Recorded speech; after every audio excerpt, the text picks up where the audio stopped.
It is Saturday night. We've had some bad injury news. So, of course, I'm going to do my best to try to help you fix your lineup at this point.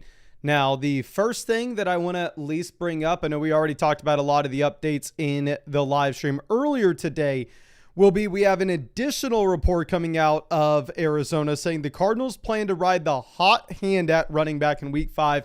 Michael Carter, Bam Knight on base downs, and Dermacado on third downs. So if this is the case, I probably want to be avoiding all Arizona Cardinals running backs, just to be completely honest with you. But of course, we'll go through, we'll look at some lineups, we'll talk some rankings, some trades, etc., etc., etc. And I will be live all Sunday morning leading up to the main slate kickoff. I know obviously we have the Europe game, but I'll be live streaming during that as well. And we can do some live commentary over it. So if you're watching this on Sunday morning, please just head over to the main live stream and I can try to answer your questions there. But let's go ahead and let's dive into this. And the first thing that we are going to do is check out this team from Mibruffrey. Says it's a 16-team league. Anything we can do to upgrade at any position. So in general, a 16-team format, we should lower expectations across the board. Like, I'm in a 12-team 2-flex league, and I'm freaking starting Stephon Diggs and Jerry Jeudy this week, and I'm 4-0. So, like, can't imagine how ugly this 16-team league is about to be. But we can go ahead. We can pull this up. We are number 1 in the league's value right here, while at the same time, we are 3-1, and we are the second team in the league standings. Pulling this up, looking at quarterback, we currently are rolling with Jaden Daniels and JJ McCarthy. 16-team format. We definitely want to make sure that we have 2 starting quarterbacks here because there will be nothing available to us on waivers. Actually, Geno Smith is out there, which is very, very surprising considering it's a 16-team league. But regardless, completely fine having Daniels and McCarthy. Daniels good to go. And I would expect McCarthy to be good to go after we get him through the week 6 bye. So starting in week 7. Now moving over and looking at what we have at running back. Jonathan Taylor, absolute anchor, regardless of if it's a 10-team, 16-team, 12-team format. Frankly, it doesn't matter. RJ Harvey in a 16-team format is a very capable running back too in the short term. And in the long term, obviously, we can be very excited about the upside that we are going to get as he continues to expand his role and continues to take more and more away from Mr. J.K. Dobbins. Now, looking at wide receiver, we have Puka Nacua as the anchor, Rashee Rice for the long-term value, Stephon Diggs, Jerry Jeudy as depth pieces that we can play in the short term. So realistically speaking, wide receiver, God dang, the dog just scared the crap out of me. Wide receiver, we're in a completely fine spot as well. Now I will say, if you were 1-3, I'd be very worried about this because obviously we're not going to get Rashee Rice until the long term. But with this being a 3-1 team, we can afford to wait for Rice to come back. And then going over to tight ends, we're not the best. I mean, we are sitting with Harold Fannin as well as Mason Taylor. Looking at what options are available to us on waivers, if Braylon Allen is not on our IR, which I know Trey Benson's going to be there, I would go ahead. I would cut Braylon Allen for either a handcuff running back in Dylan Sampson, DJ Giddens, or Ollie Gordon. Really your choice between those handcuffs. Going over and looking at the waiver wire option at wide receiver, I would consider moving on from Jalen Coker to get to Kendrick Bourne. And then looking at what we have at tight ends, obviously Harold Fannin and Mason Taylor are the best options for us. So realistically speaking, I'm sorry, but there's not going to be much I can say with this team. It's by far and away the best team in the league. We don't have a lot of expendable depth anywhere. We're 3-1, so we should be optimizing for long-term upside, which is exactly what we have with Rashee Rice as our wide receiver 2 and RJ Harvey as our running back 2. So construction-wise, team-wise, like player-wise, the team's awesome across the board. If we were looking at doing anything, like I said, cutting Braylon Allen for another one of those RBs, cutting Jalen Coker for Kendrick Bourne, that would be legitimately the only thing that I would possibly consider. Now, I'm going to go ahead and send you over some free questions. I really wish I had something for you. I think you could say maybe when RJ Harvey turns into like a full breakout RB and he is the number one guy in Denver, then maybe at that point you could look to go ahead and you could look to try to send like Michael Carter and Harold Fannin to go try to get a tight end upgrade. If Michael Carter ends up being the starter in Arizona. But like you can't really sell a running back depth piece for the time being because again, when we look at somebody like RJ Harvey, he hasn't broken out yet. Like once Rashee Rice is back, if Stephon Diggs and Jerry Jeudy are both producing, like going and sending Alec Ailmanor and Harold Fannin to get an upgraded tight end, let's do it. But again, going to be much easier said than done because as we're standing right now, like we don't have Rashee Rice. So you just need to wait for these two guys to break out. And then already the best team in the league is just going to continue to get better. Like again, going over and looking at where we stand right now in terms of value on this roster, realistically, nobody comes remotely close to us. But I really wish I had something more for you. Like I said, I sent you over those free questions. So if there's anything else that you have, I'd be super excited to check it out, my guy. But realistically, I don't really have anything for you here. Now let's move this over to our next question. And this is going to be a screenshot. We're going to get to the screenshots in just 1 second, but we're going to skip. Oh, crap. Never mind. Now we got to get to this now because I accidentally marked it as complete. So he's getting this right now. And then Tyler Blades, I'm going to look at yours in 1 second. I know the site's going to send you the email saying that this is the time that I got to it, but no, I just messed this up. So let me go ahead and let me pull this up for Adili. Says currently 2-2, just picked up Hawkinson off the waiver wire, been streaming tight ends, and it's been a disaster. My friend, I am somebody that's playing TJ Hawkinson. I'll let you know it ain't much better. And then going over and looking at the other thing says some owner has McBride and Warren, so thinking to try to get one of them. I mean, I would absolutely love that if it's a possibility. Also, I know 3 QBs is crazy, but all 3 of them still make me a little bit nervous. We'll have to drop one when Rice comes back. What is the move? So let me go ahead and let's pull this up, my friend. So this is a 2 wide receiver single flex format. So this kind of league is one in which the depth does not matter whatsoever at wide receiver. And realistically, the only thing that we care about is the top end production with the starters. I would love to have an elite quarterback. I would love to have an elite tight end. So when we're sitting here looking at our quarterback position, we have Justin Fields. And I would say, honestly, like Fields is a very exciting start given the rushing upside. So I don't necessarily know if we want to go through and like say that you don't feel comfortable enough to where we have to roster 2 more of these. Like looking at this, I would feel comfortable to have any combination of 2 of Caleb, Daniel Jones, Fields, Caleb, Fields, Daniel Jones. Like you're in a great spot with just 2 of these quarterbacks. Like in my opinion, you definitely don't need the third. So you pick which one of these guys you want to cut. But realistically, like you should not stress about cutting any of them because if you're left over with the other 2 guys, you are going to be in a perfectly fine spot, my friend. Like do not stress about that.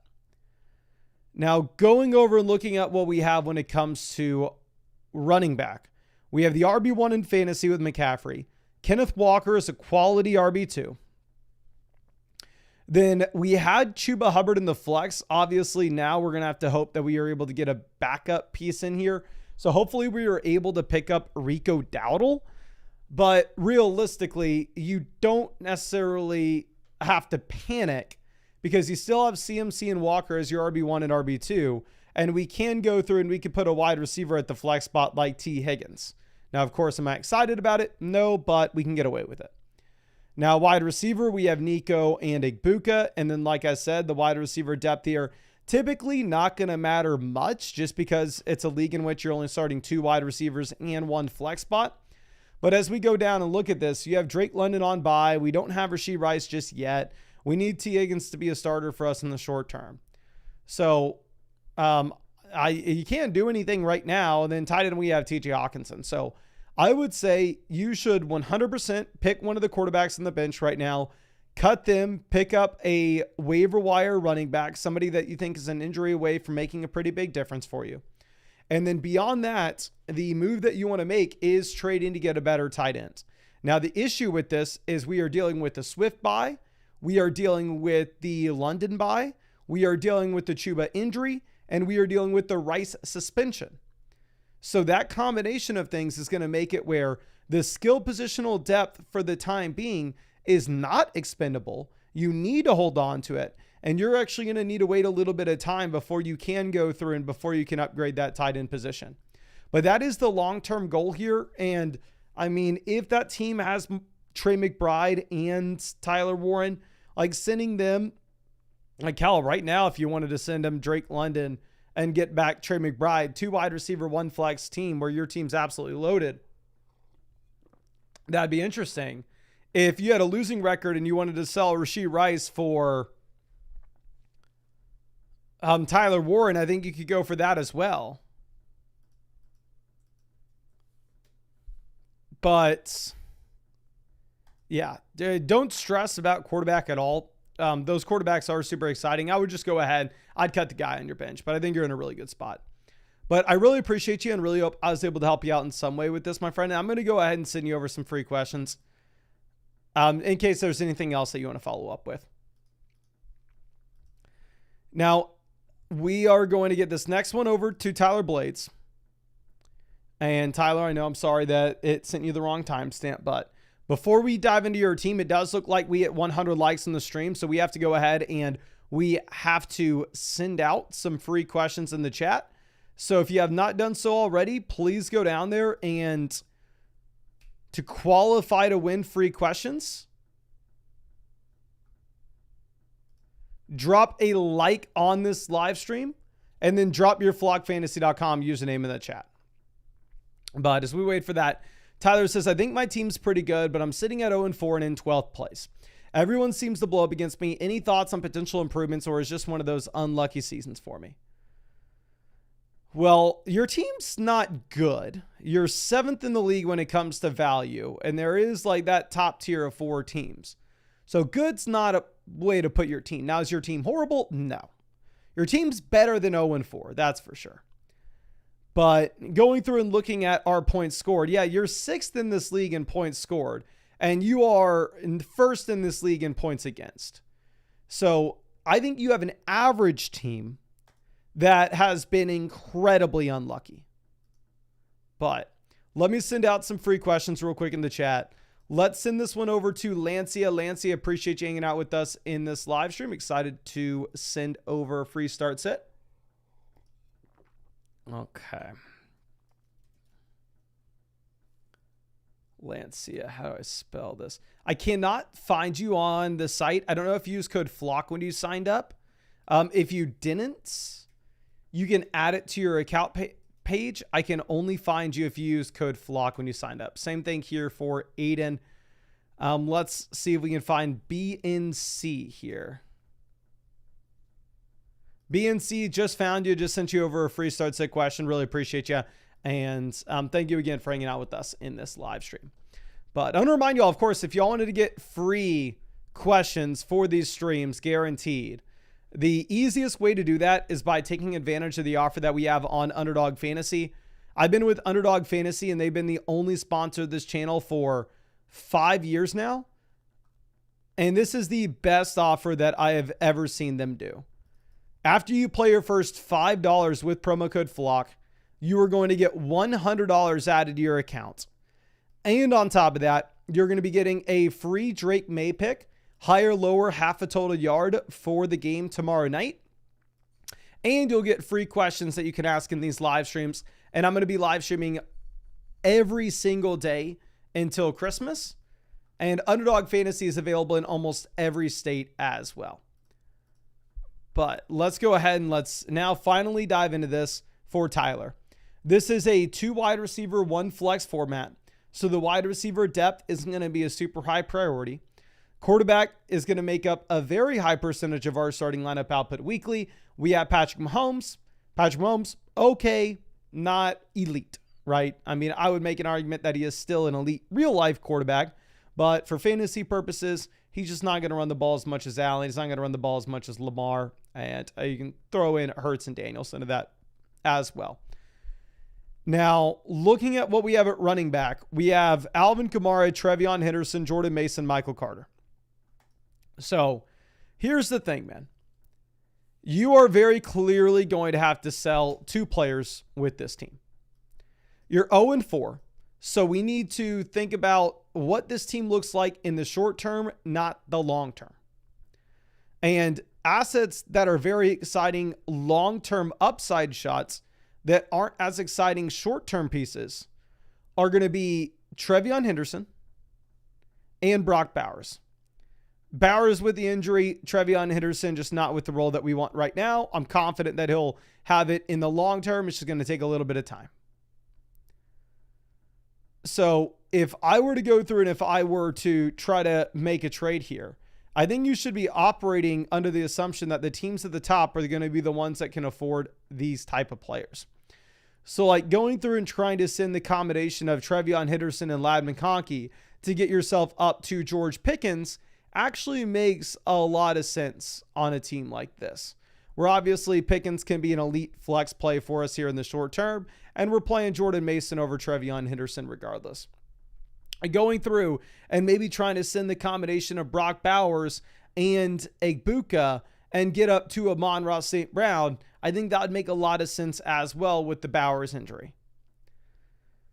Now, let's move over to our next one. This is going to be Ramrod. They have Jake Ferg at tight ends. I think if you could just do something simple like go Trevion Henderson and Brock Bowers to move to Travis Etienne and Jake Ferguson, I think that can make a lot of sense on an 0-4 team. Even if you're selling the long-term upside, you're getting the points here in the short term, which is kind of the number one priority for a team like this. That way we don't fall to 0-6. Going over to this other team that scored a lot of points, they have Tyler Warren and Quinshon Judkins. I mean, just flipping Trevion Henderson and Brock Bowers for Tyler Warren and Quinshon Judkins would be an absolute no-brainer if there's any way that we could do that. This team here has J.K. Dobbins, Trey McBride, flipping Trevion Henderson and Brock Bowers for Trey McBride and J.K. Dobbins, or even Rachaad White, I think would make a lot of sense as well. But those are the big things you'd have to do. I would also consider cutting Hollywood Brown in favor of Alec Ayomanor, given the injury that you have with Calvin Ridley and what his target volume has looked like through the first few weeks.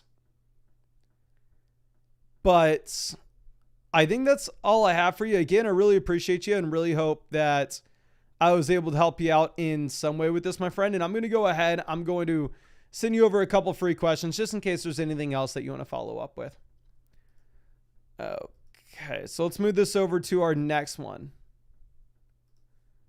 Looks like we just hit 200 likes on the stream. So let's go ahead and let's send out some more free questions. Again, all you got to do to qualify to win those free questions will be drop a like on the live stream and drop your flockfantasy.com username in the chat. And then we're going to check out a couple teams for Jack here. Jack's been a long time member of the flock. Skip by the Dynasty team. We'll get to that in 1 second. But one thing that I need to kill time, and I need to say this in every stream that we can, is please, if you have not done so already, go ahead and fill out this free merch giveaway. I understand it says that there have been 4,000 views on this. In reality, it's just because if you click it, every single time a view goes up. The reality is I have 25 hats that are about to arrive to my house. And I think we have about 800 responses on this Google form. So for the love of God, make sure you fill out this Google form if you are a paid member of the site. That way I know what hat you want and we can go ahead and send you that hat. A site has had more success this year than it's ever had, and it's not even really close. I'm doing my best to try to get back to y'all. Obviously, we're doing all the free questions in the live stream, but also spent a lot of money, ordered 2,500 hats. My fiance and I are going to box them all up, ship them all out to y'all. So you just got to fill this out. Essentially, show me that you're a paid user on the site by including your email address to the site so I can confirm. And let me know your address to send the hat to, and then let me know what hat you want. But that's just on the post page on the site. Now, let's go ahead and send out a free question real quick. It's going to be to Jesse Dwight man. Okay. Jesse Dwight man, just found you. Just sent you over a free start sit question. And again, really appreciate you hanging out with us in this live stream. Now, Jack and Barack, we're going to be checking out a couple teams for you. Let me make sure we send you over these free questions before I forget. Now, this is BIP. We are third in the league analyzer in terms of value. We are currently 1-3, so we are not win or go home, but we need to start winning games soon. We are 8th in this league in points scored, so we're kind of an unlucky 1-3. And we can go ahead and pull this team up. So quarterback, we're in a spot where we're just playing the matchups between Baker and Daniel Jones. I honestly think I would probably be playing Daniel Jones this week. Colts are supposed to score significantly more points than what you're going to get with Tampa. Tampa's a really tough matchup. They have a really tough travel day. So I'm going to go ahead. I will take the Daniel Jones start this week. Running back, we already started Kyron, so we're in a good spot with that. We have Zach Charbonnet as our running back 2. We have Rico Dowdle that we can play over Charbonnet. Thank God, because running back 2 is going to be the biggest concern that we have with this team. Going over to wide receiver, we have no CeeDee Lamb. We have no London this week. We can start Debo and Quentin Johnston and the Devonta Smith in the flex. And then we have Tyler Warren at tight end. So if this was a multi-flex league, I would say, you know what, man, 1-3. We are in a really compromised position here with the CeeDee Lamb injury. You may need to go through and sell CeeDee Lamb to get to a stable running back 2 right now. That way we can just make sure we're not falling to 1-5, 1-6.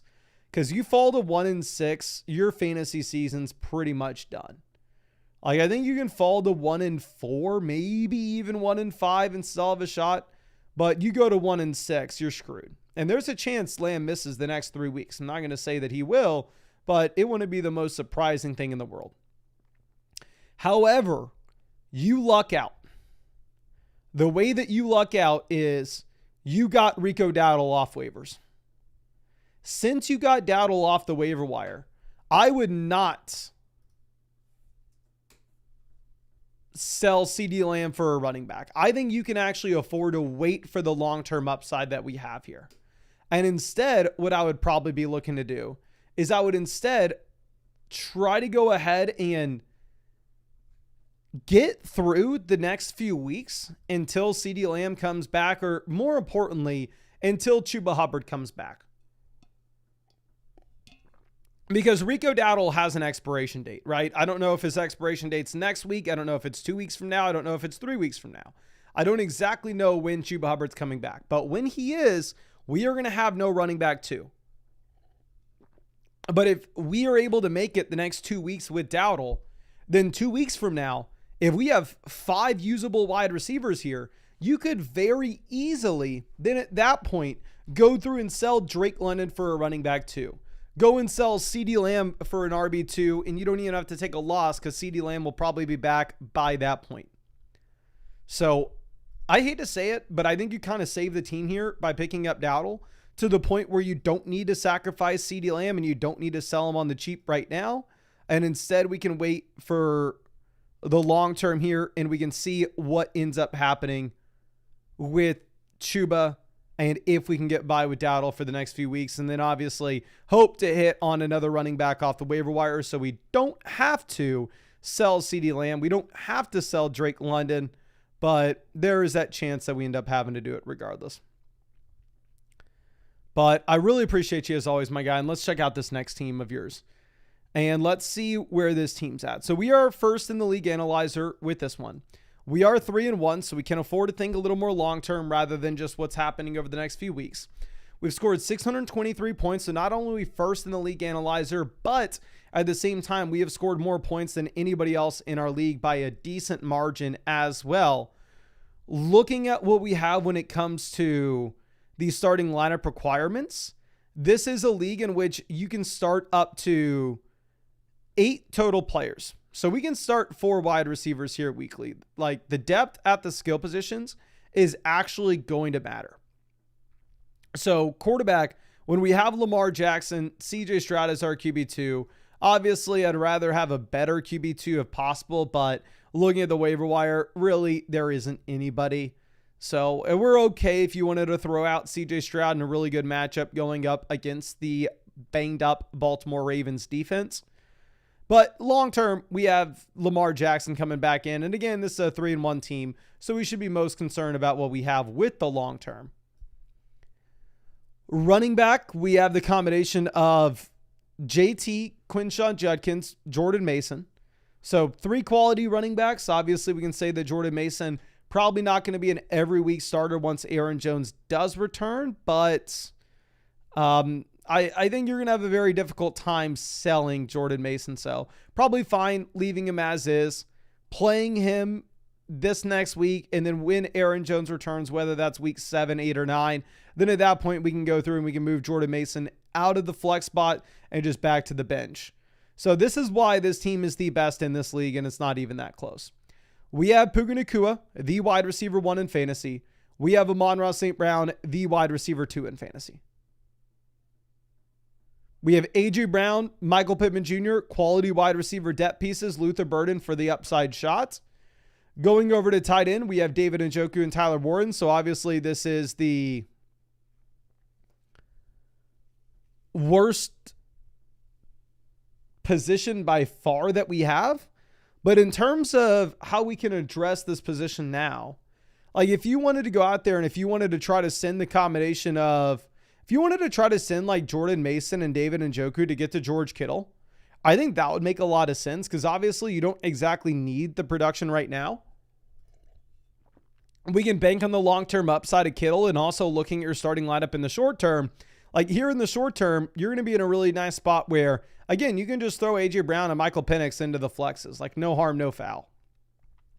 So like if you could send Jordan Mason and go get a long-term tight end upgrade and get a discount on somebody like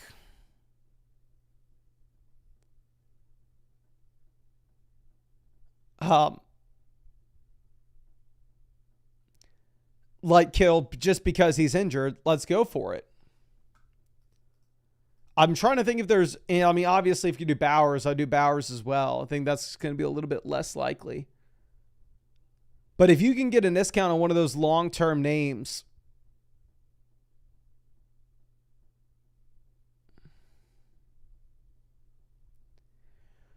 trying to think what else there is to even discuss with this team. I think your team's optimized for this format. Again, this is a format in which wide receiver is going to matter a lot more, and we have the number 1 wide receiver in this league.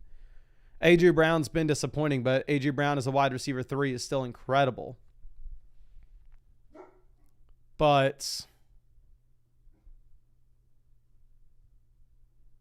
I don't think there's anything else to discuss. Other than if you can't sell Jordan Mason to get a tight end upgrade, let's do it. But I actually think that this team's well constructed as well. I wish I had more for you, my friend. Definitely I look to upgrade tight ends eventually, but I don't see a path for us doing it outside of if we can get a very nice discount and sell Jordan Mason at a high cost.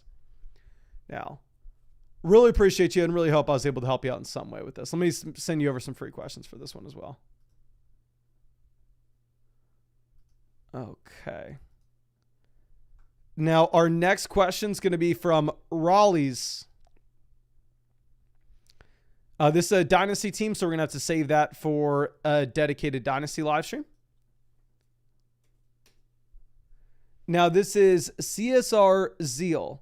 Says, who would you give up for a Rashee Rice trade? I didn't know ball, so we're 2-2. So, realistically speaking, I don't know if you're the team that should be going out there and trying to overpay for Rashee Rice. 3-1 team, 4-0, 100%. Go out there and do anything you can to get Rice. Here, this may be a little bit of a tougher spot. But anyway, we are number 1 in the league when it comes to value. The points haven't exactly been there just yet. It's a 10-team format, so the waiver wire should be decent. But it's also a start 8 league as well. So it's not like depth is completely meaningless. Now, looking at what we have at quarterback. 1 second. Come on, get in here. Come on. That's a bad girl. looking at what we have at quarterback, we have Kyler. And here's the easy thing that you can say right away. Drop Kyler Murray and pick up one of these other QBs. I'm sorry, not drop Kyler. Drop a backup running back. Pick up another one of these quarterbacks like Caleb Williams. That way we have 2 quarterbacks that we can play the matchups with going into the future. So if you could go through and drop Byshell Tootin and pick up Caleb Williams, I think that just puts you in a much better spot at quarterback where we have the outside chance that Caleb does turn into a top 5 QB rest of season. So yeah, cut Tootin, pick up Caleb Williams. Going over and looking at running back, Ginty, Amari Hampton, Quinshawn Judkins. So obviously the rookie running back started off a little bit slowly, which is maybe why we hadn't scored a ton of points this year, but at the same time, why we have so much value going into the future. Then Jalen Warren RB4, Woody Marks potentially breaking out as well. Wide receiver, we have Jefferson, Wilson, Tet, Jalen Warren. It's a league in which you can start 4 wide receivers weekly, so the depth somewhat matters. We have the elite tight end as well with Trey McBride. So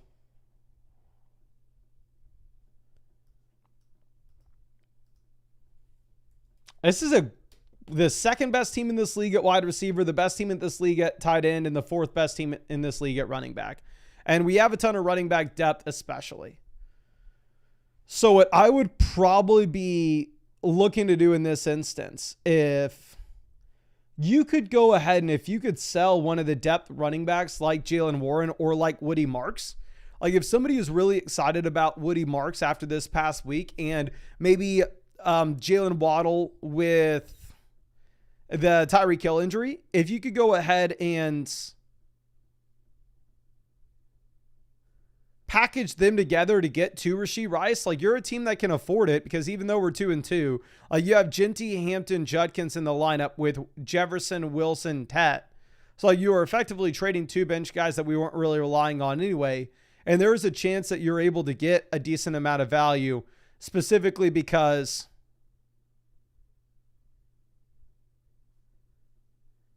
there are teams that need running backs, and we just simply don't if Woody Marks is our RB4, RB5.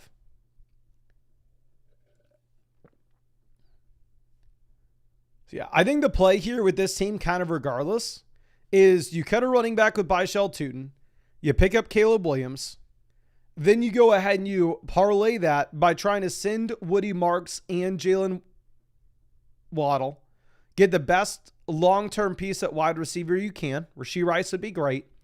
And then you can even backfill that with the waiver wire because Michael Carter is available for free.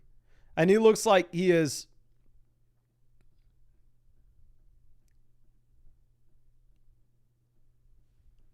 he looks like he has a shot to be the starting running back in Arizona. But I really appreciate you and really hope that I was able to help you out in some way with this. And yeah, thank you again so much for being a member of the flock, my guy. But it looks like we just hit 300 likes on the stream. So let's go ahead and let's send out some more free questions. If you want to qualify for those free questions, again, all you got to do will be drop a like on the live stream and drop your flockfantasy.com username in the chat. So drop a like, drop your username in the chat. And let me go over and say, you can also get free questions for the live streams, which again, we're going to be live streaming every single day until Christmas, answering fantasy football questions. You can get free questions for the live streams by taking advantage of the offer that we have with Underdog Fantasy, where if you go over and use promo code FLOCK on Underdog, you are going to be getting $100 added to your account after you play your first 5. And on top of that, you'll get a free Drake May pick, higher, lower, half a total yard for the game on Sunday night. And you'll get free questions for the live streams that we are doing. You can find that link in the description as well as the live chat. But let's go ahead. Let's send out some questions. We got Fecal Phantom. Just found you. Just sent you over a free start sit question. Really appreciate you hanging out with us in this live stream, my friend. But let's get this going for McCockner. with probably one of the biggest donos we've ever received. I really appreciate you, my guys. So say, Mason, love the content, man. Keep it up. It's in some trades for White and Ferguson, but no one's accepted. Any trades you see working in any waiver wire moves we should make? I'm going to send you a couple free questions, my guy. That way, if there's anything that you ever want to follow up with, you can very easily send one in. It doesn't matter if it's on voucher only. You have a bunch of vouchers in your account now, so you can always send something in if you want. Now, this is the top team in the league standings at the moment.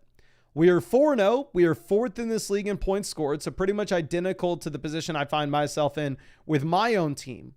And this is a team in which, in my opinion, and this is what I'm doing with my own team as well, we can afford to think long-term upside rather than short-term production. So if we can identify any players on our team that are the opposite of that give us short-term value but maybe not long-term upside, such as Rachaad White, let's go ahead and let's try to sell him. Now, looking at what we have at QB, we have Josh Allen, and hell, this is just like my team. I think Josh Allen here is super important. The reason being is it's a 2 wide receiver, 1 flex, half PPR format.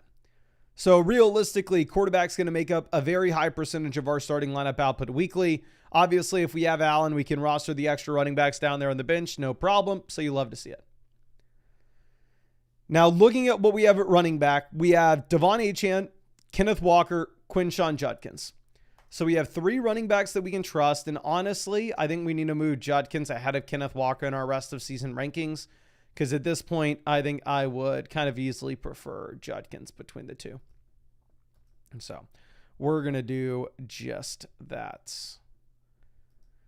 Now, we have RJ Harvey as long-term upside, Rachaad White with the short-term value. So yeah, the main thing is if we can just go through and if we can find some teams that need help at running back, like this team lost Chuba Hubbard. They're starting Tony Pollard and Rico Dowdle this week. If there's a world in which we can send them Rachaad White and get an upgrade somewhere by going with like Rachaad White and Chris Godwin, you're not getting a Nico. I mean, maybe you can get the Chase if they are just desperate and tired of the Chase production. I mean, I've seen some crazy Chase traits as of late, but again, that's going to be much easier said than done. But honestly, maybe you could afford to send a better running back. Maybe your team is strong enough where you could afford to go through and actually sell Kenneth Walker. Where if you wanted to send Kenneth Walker and Chris Godwin to get to Jamar Chase, get to Nico Collins, that could be something you look at. Going over to this team, they just simply don't have enough value for us to even be interested in trading with them. This team here, they maybe have the top end production, but not so much depth. So you can try to do the same thing with them, maybe trying to send them 2 players in a singular deal. Obviously, if I were them, I'd be excited about starting Rachaad White in the short term. So if you wanted to try to send like Rachaad White and Devon Achane to go ahead and get Jahmyr Gibbs, I think that could be very interesting as well. Now moving over to what we have with our next one. This team, they have 3 startable running backs, and here's going to be the issue. 10-team leagues, you're going to have a hard time finding people that really need to make trades.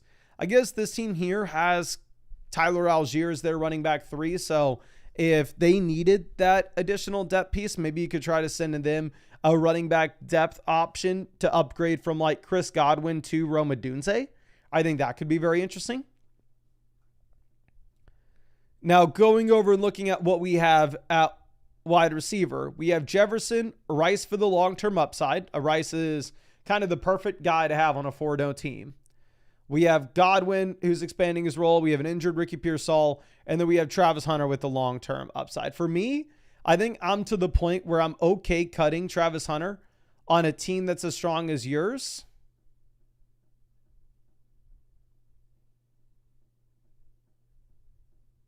Like if you're able to go through, if you're able to cut Travis Hunter, pick up DJ Moore, you're not really starting Travis Hunter anyway this week, so the bye week doesn't impact you of more.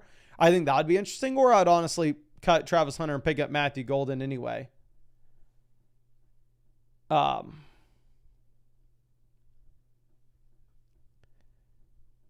Then looking at what we have at tight end, we have Ferg and we have Kittle. I wouldn't be trying to sell Ferg right now. I understand that his value maybe is at a short-term high with the Lamb injury, but like we could just hold on to Ferg until we get Kittle back in.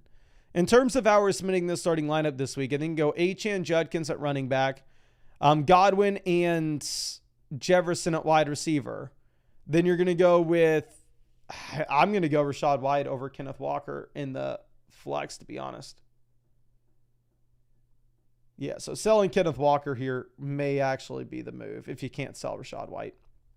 But I really appreciate you. And like I said, I sent you over a bunch of free questions. So if you ever want to ask anything, you should be able to on the site. Really appreciate you and hope I was able to help you out in some way with this, my guy. Now, let's move this over to our next one. This is going to be from D Treats. It says, currently trading Bowers for McBride. Oh, that's amazing if you can. Have done multiple trades. Traded away Saquon, Ricky Pearsall, Jacoby Myers, Worthy, Chuba, Keenan, and Dobbins for Jefferson, J-Mo, Brian Thomas Jr., Gibbs, and Brees. Currently 1-3. Any tips on how to improve the team? So obviously the trades have worked out very well. I mean, we are currently second in this league when it comes to value. The team was worse than this, or actually no, maybe you're just an unlucky 1-3. Because we are third in this league when it comes to value, third in this league when it comes to points scored, and third in this league when it comes to points scored against. Now, going through and looking at the league settings, it's a 10-team, 2 wide receiver, 1 flex format. So 10-team, 2 wide receiver, 1 flex format. This is a kind of league where, frankly, the depth at the skill positions, not going to matter whatsoever. Love seeing that we have the elite quarterback. Love seeing that we have the elite tight end. This is the perfect, and I mean this is the perfect setup to have Josh Allen and Trey McBride. Now, looking over at running back, we are currently sitting with Jahmyr Gibbs, Breece Hall. So, I mean, we have 2 locked and loaded RB1s now that you have the Braylon Allen injury. We have Trevion Henderson for the long-term upside. Now, I will say that like you're a 1-3 team, so maybe we should be more concerned about what we have when it comes to short-term production rather than long-term, but you even have Rico Dowdle for short-term production at running back.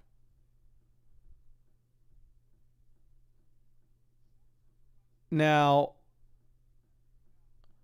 looking at wide receiver, we have Jefferson, we have Igbuka, we have Brian Thomas, and we have J-Mo. So we have 2 wide receivers that we're very excited about and 2 solid depth pieces. We have the elite. This is a perfect team. For me, 2 wide receiver, 1 flex league. The only thing that matters on our bench is upside. The floor doesn't matter at all. So if the only thing that matters is upside, I would actually consider going ahead and moving on from Alec Ayomanor. Not anything against him, but it is just like the worst offense in the league. And if you wanted to move on from him, pick up Travis Hunter, I think that could be interesting. Or you could cut Alec Ayomanor and actually instead pick up Michael Carter, knowing that he has the upside to actually just be the starting running back in Arizona. And then when it comes to trades with your team, really there isn't anything that we want to do. You've already killed it with trades. I think your team is significantly better now than it hasn't even been a bad team. You're third in this league in points scored. I guess you just, like I said, been very unlucky with your matchups. But I wish I had more for you. Again, I think you're in a really good spot, my guy. And yeah, great trade so far. Okay. Now, let's move this over to our next one. This is going to be Jack, who says, hey, Mason, huge fan. Looking to see what moves you think we should look to make. I panic traded Bowers after week 1 to get a running back because I thought I was done with Kenneth Walker at RB2.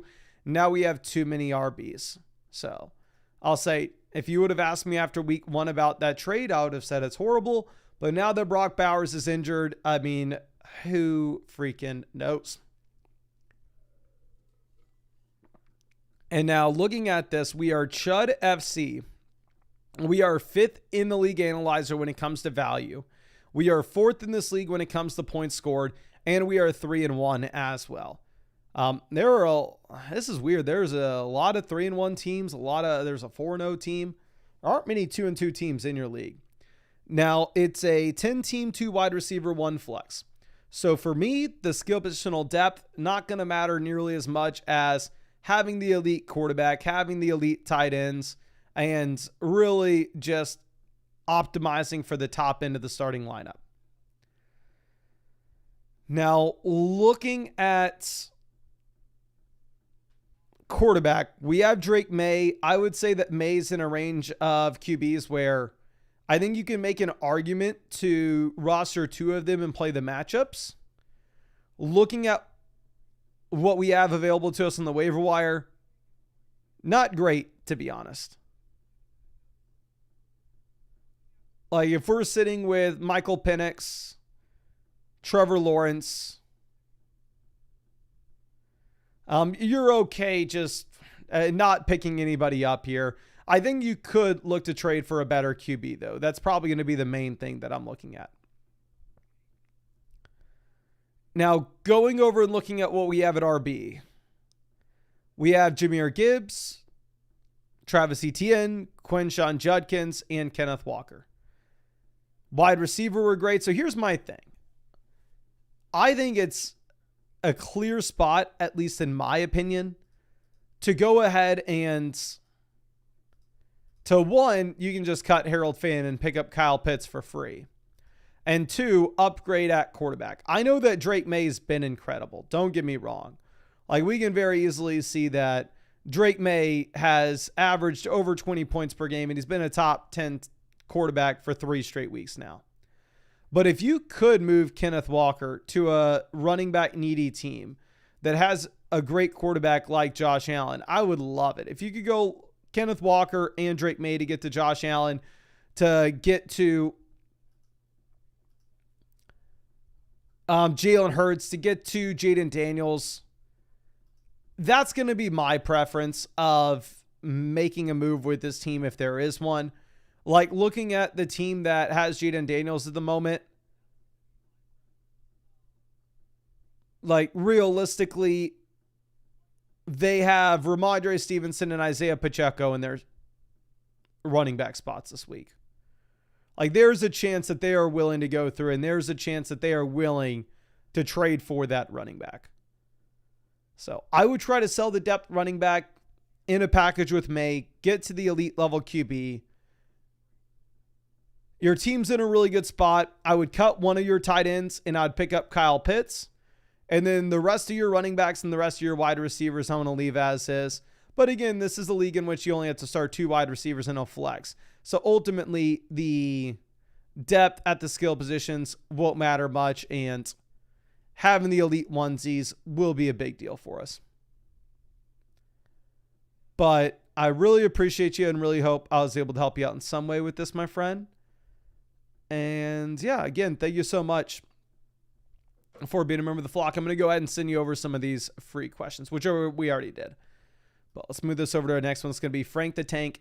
And before we get into this, it does look like we hit 400 likes in the stream. So let's send out another free question in the chat. Again, all you got to do to get those free questions, which we're sending out every single night on this stream, is drop a like on the live stream and then drop your flockfantasy.com username in the chats.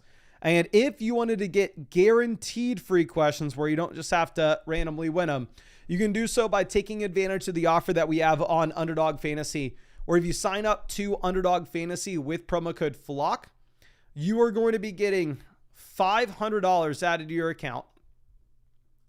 You're going to get $100 added to your account after you play your first 5. $500, I would have 20 accounts if that was the case.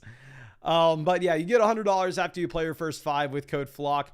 And on top of that, you will get a free Drake May pick, higher, lower, half a total yard for the Sunday night game. And you'll get free questions to ask in these live streams that I'm going to be live streaming every single day until Christmas. So you should definitely have the opportunity to get your questions in.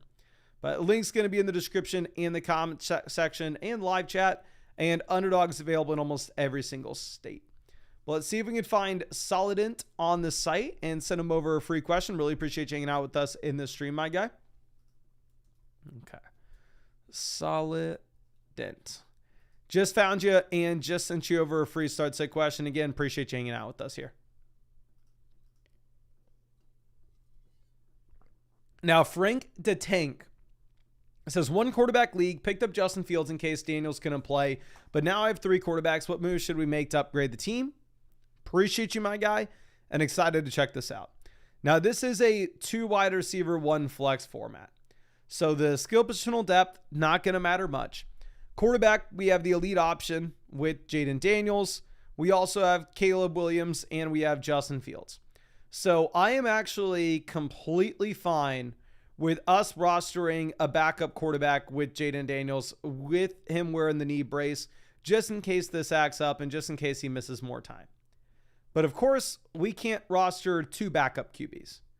So plan A would be trying to sell either Caleb Williams or Justin Fields in a 2-for-1 deal with anybody in our starting lineup to go and get an upgrade.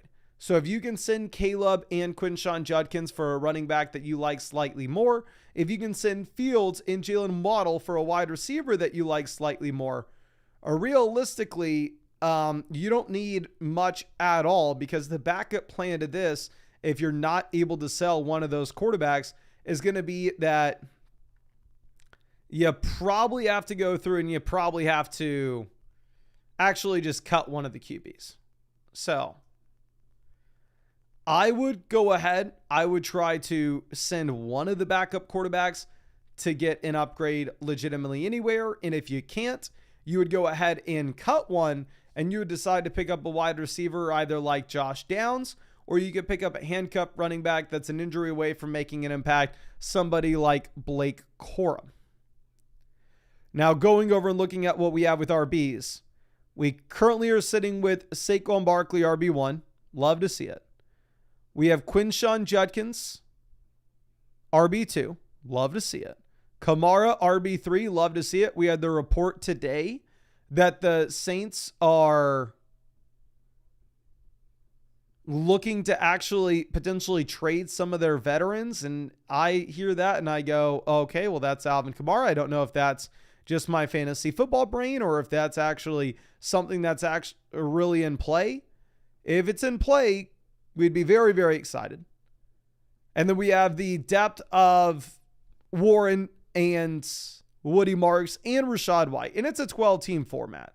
So realistically speaking, I would actually assume that you're going to be able to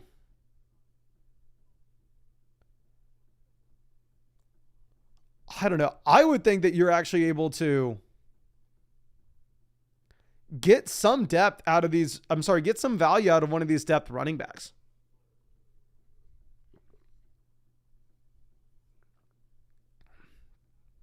Okay. Looking at wide receiver, we have Lamb, we have Tet, we have Waddle, Travis Hunter. My main thing I'm doing here is I'm trying to send Woody Marks and Jalen Waddle to get to the best wide receiver I can.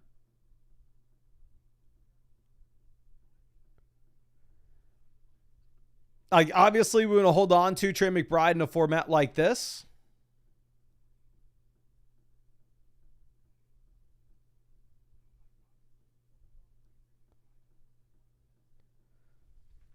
And I would try to sell the quarterback.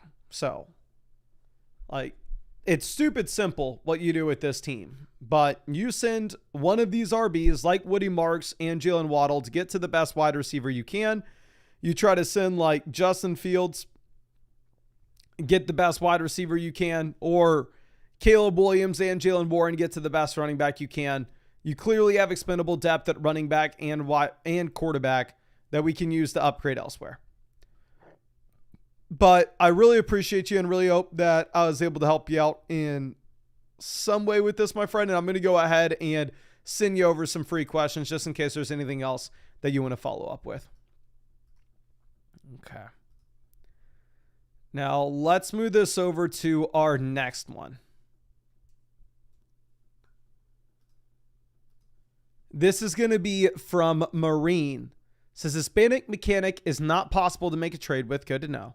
Wondering what we should do to ensure we have the best chances moving forward. This week got me with Chuba being ruled out and London on the bye. We are currently 3-1. So if you're 3-1, it's not a horrible spot where we have to panic and make a move right now. So not only are we fourth in this league in value, but we are fourth in this league with points scored. And at the same time, we are 3-1. Now, pulling this up, I completely understand. We have the report that Rashad Smith is looking like he is going to expand his role in Kansas City. And I do think that that's a very real possibility. But for me, I would still consider Byshell Tootin ahead of him. Like Rashad Smith, we have not seen at all.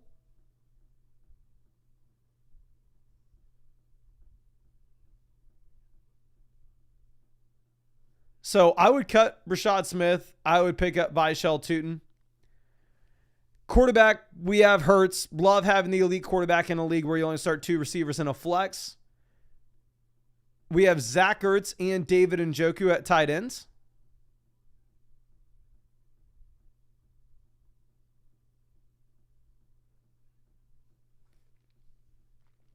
So tight end's probably the weakest position for us.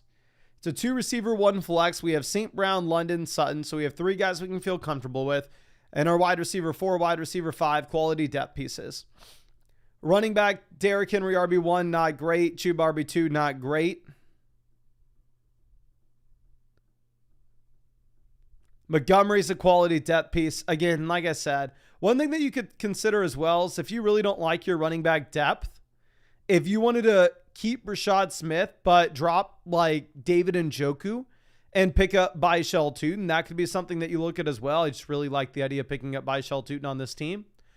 And here's the thing, like obviously I would like to go through and I'd like to upgrade running back if we could, but where's the expendable asset? Where's the piece that it's like, oh, okay, well, we don't necessarily need this guy. But if I were to tell you like, oh yeah, let's go through, let's sell Courtland Sutton and Chuba Hubbard or Courtland Sutton and David Montgomery and go get to the best running back that we can, realistically, all you're doing is filling the running back hole and creating a new hole either at wide receiver or a flex. So I don't think you have the expendable piece to make a trade with this team. I think you're just kind of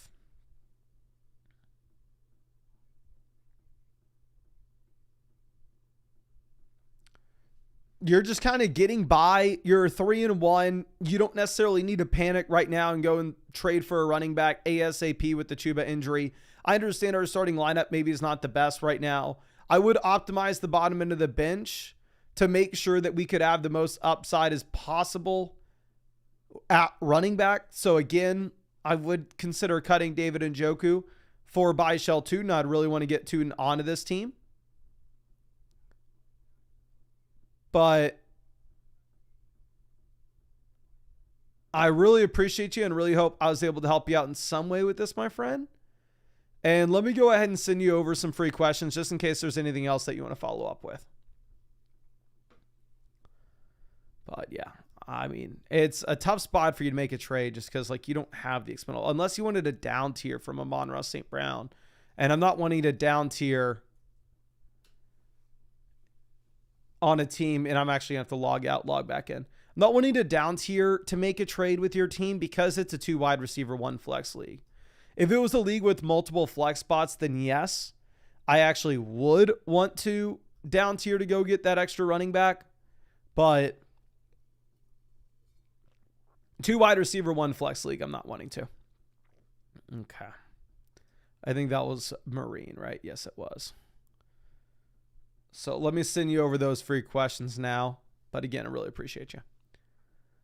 Okay, now this next team is going to be Big A the Don. Says, injuries have hit us like a bus. We lost Neighbors, Benson, Bucky. Feel like the season's pretty much over. Need any help that I can get. Bad vibes in the neighborhood. Okay, my guy. Let's roll this up. And we've still scored 521 points. So we're still 7th in this league in points scored. And at the same time, we are 2-2. So despite the injuries, you're not entirely screwed. Now, it is a 2 wide receiver, 1 flex format. So I like having the elite quarterback. I like having the elite tight end.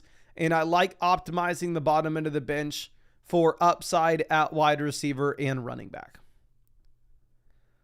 Running back, we have the Bucky injury, which obviously puts us in a very tough spot.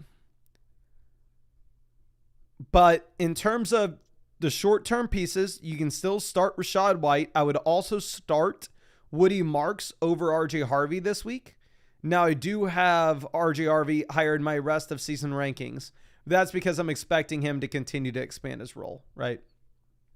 Okay. Now, going over and looking at what we have with the long-term upside of this running back room, it is very strong because in the long term, you'll get Bucky back. We're expecting that these rookie running backs can continue to expand their roles. So I'm completely fine with your long-term role at running back. Sorry, your long-term upside at running back. Obviously, the issue is just kind of in the short term as we're dealing with that Bucky Irving injury. Then going over and looking at wide receiver, we have Rome, Devonta Smith, and then a whole bunch of junk.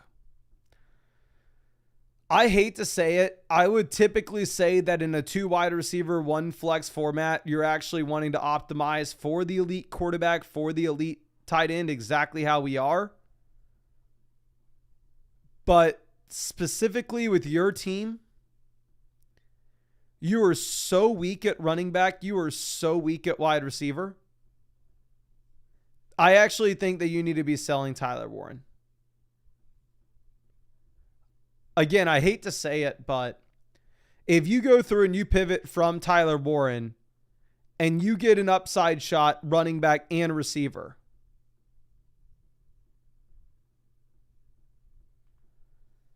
you can just pick up TJ Hawkinson from waivers. Like your wide receivers that you're starting this week, are you starting Devonta Smith and Calvin Ridley? Devonta Smith and Josh Downs? Smith and Travis Hunter? I have no idea. Obviously, if we were able to go back in time and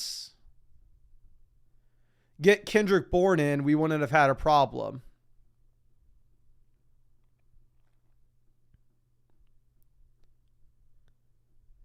But it's a little too late for that.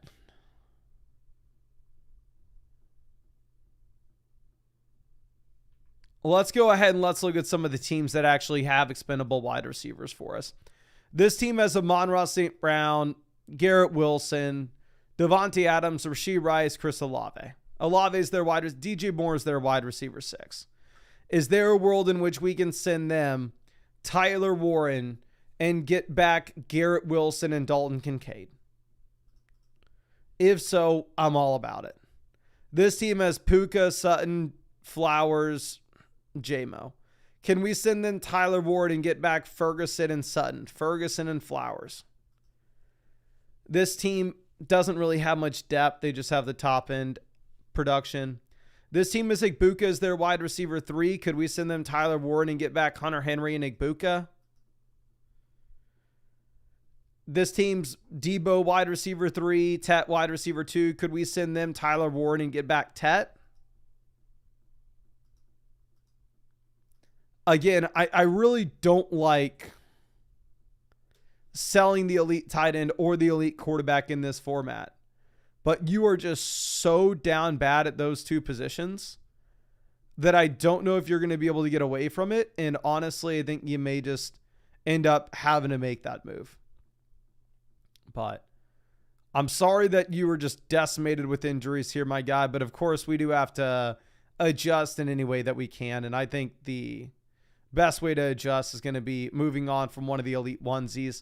And I think you're just frankly going to get more value from selling Tyler Warren than you would from selling Jaden Daniels, considering the fact that Tyler Warren's been crushing as of late, and we just simply have not seen Jaden Daniels. But let me go ahead and send you over those free questions. And again, really appreciate you and hope I was able to help you out in some way. Now let's move this over to our next question. This is DMX Boxes. Hey Mason, thanks for the help here. Just traded Egbuka and RJ Harvey for Lamb. What should I do next? Should we upgrade a quarterback? Thanks again. Thank you, my friend. We are currently the number one team in this league, value-wise. We are 3-1. We are second in this league when it comes to... we are third in this league when it comes to point score. Let me confirm. Yeah, we are 3-1. Let me just make sure before I forget. I'm going to send you over enough free questions. That way, if you have anything that you ever want to ask me, you can. But again, yeah, thank you so much. Let me make sure you are just loaded up with vouchers in your account. Now, it's a 2 wide receiver, 1 flex format. So this is the kind of league which not stressing about wide receiver running back depth. We have Caleb and Lawrence at quarterback that we can play the matchups with. Not super excited about this. Is it the worst thing in the world? Of course not. Looking at what we have at running back, we are currently sitting with Amari Hampton, RB1, Quinshon Judkins, RB2, Trevion Henderson, RB3, Michael Carter, RB4. So again, for me, I think your team is strong enough where we can be thinking a little bit more in terms of long-term upside rather than short-term production. Wide receiver, we have Puka Nacua, CeeDee Lamb for the long term, Brian Thomas, Travis Hunter, Brandon Ayuk, and Josh Downs. And then we have the elite option with Tyler Warren. So in terms of trades for this team, in my opinion, you have enough value where you can eventually look to make something. But I don't know if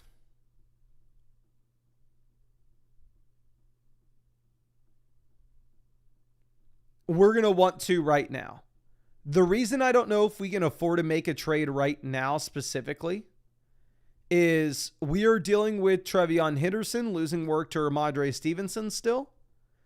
And at the same time, we have the CeeDee Lamb injury that we have to get through. But once Trevion Henderson looks like an every week starter and CeeDee Lamb is back as well,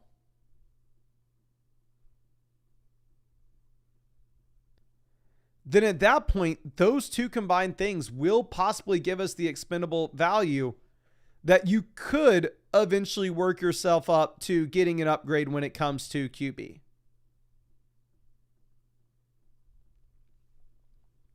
Looking at pivots with the waiver wire, frankly, there aren't many.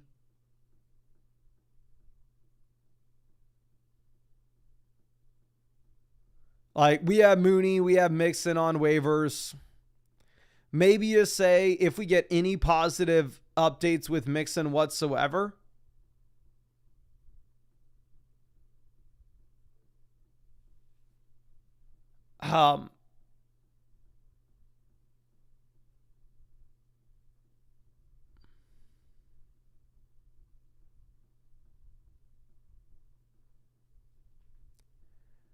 I would go ahead. I would possibly cut Downs for Mixon if we do get the positive news.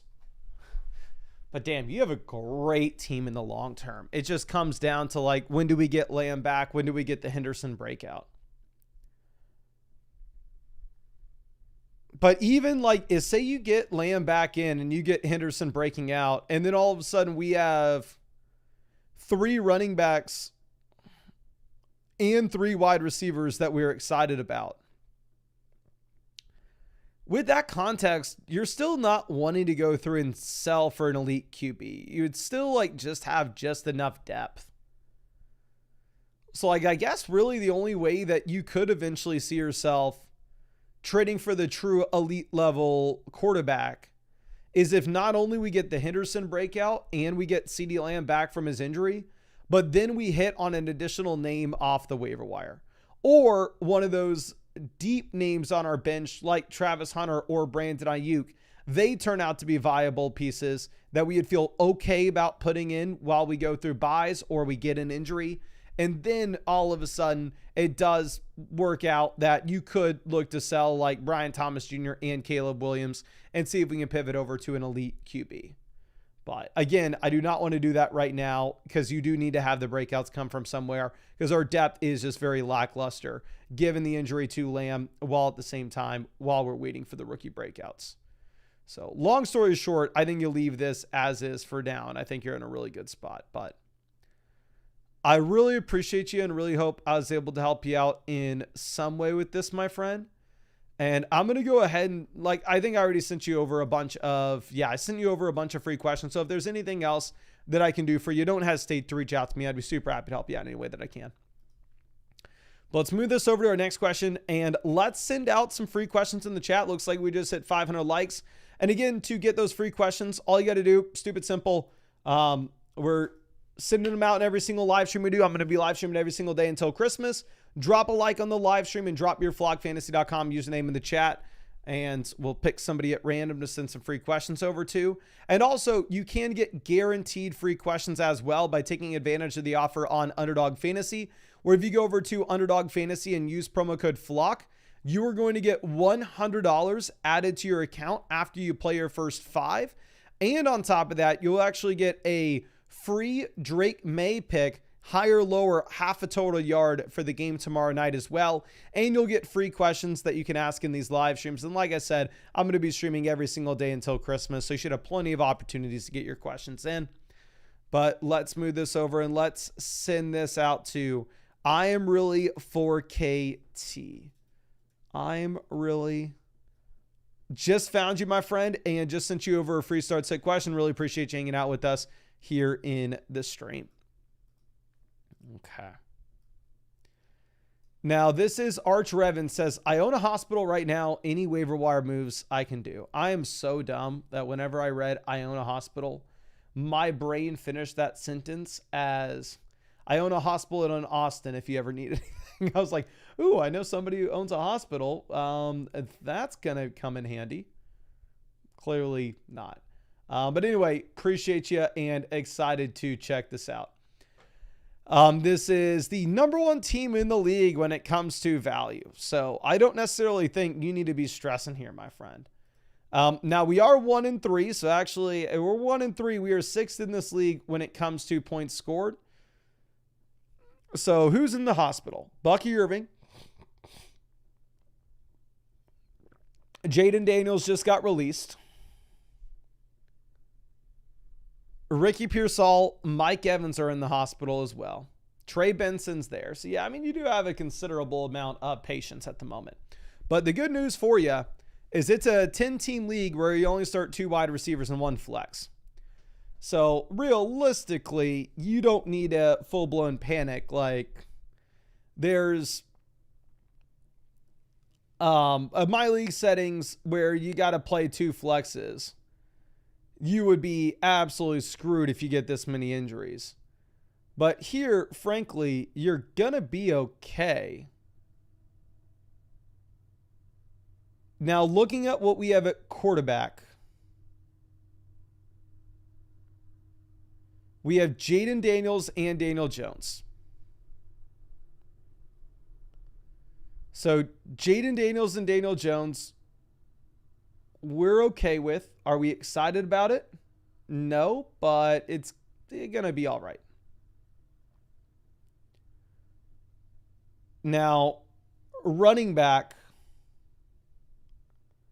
we have Jahmyr Gibbs, Bucky Irving, Travis Etienne. So our starting lineup right now is the combination of Jahmyr Gibbs as well as Travis Etienne, which we are okay with. And then we have the long-term upside of Bucky.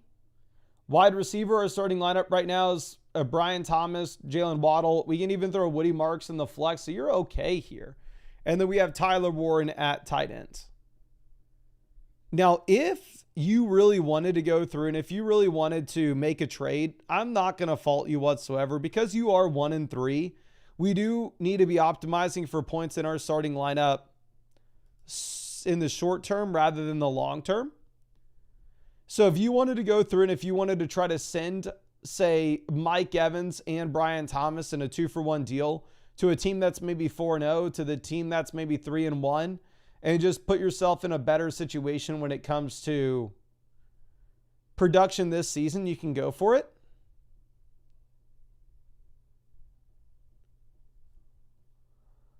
But frankly, you don't have to. Your team's so damn good here.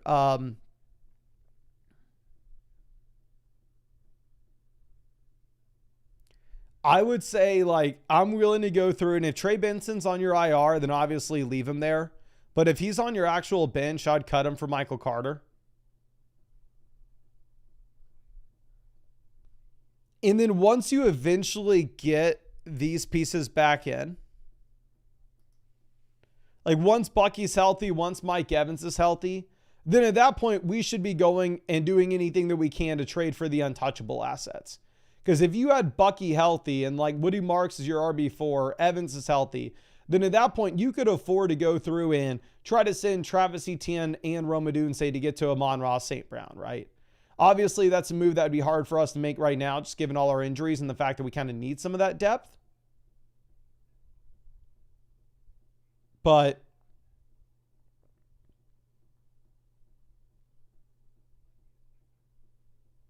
again, the main thing that I would be looking for is just us to survive the next few weeks.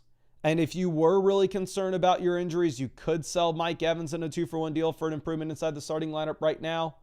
But I think you're going to be fine. We go back and look at the league analyzer. You are currently sitting with the most value on this team. A lot of it's injured, which sucks. But once it's healthy, you're going to be blowing out your league mates. But I really appreciate you. And let me go ahead and send you over some free questions just in case there's anything that you do want to follow up with when it comes to this team. Now let's move this over to our next question. It's going to be from Friendin. And this is a screenshot, so I'm actually going to skip by this and we're going to get to it a little bit later on. But GLR says, hey Mason, any recommendations for trades? So we are Ninjas low taper fade. We are currently first in the league analyzer. We're 3-1. We've scored 469 points. So we are sixth in the league when it comes to points scored. So maybe we're a little bit of a lucky 3-1, but honestly, I mean, better to be lucky than be good. Looking at what we have when it comes to quarterback, Drake May, solid, don't get me wrong, but in a 10-team league, he's not Allen, he's not Lamar.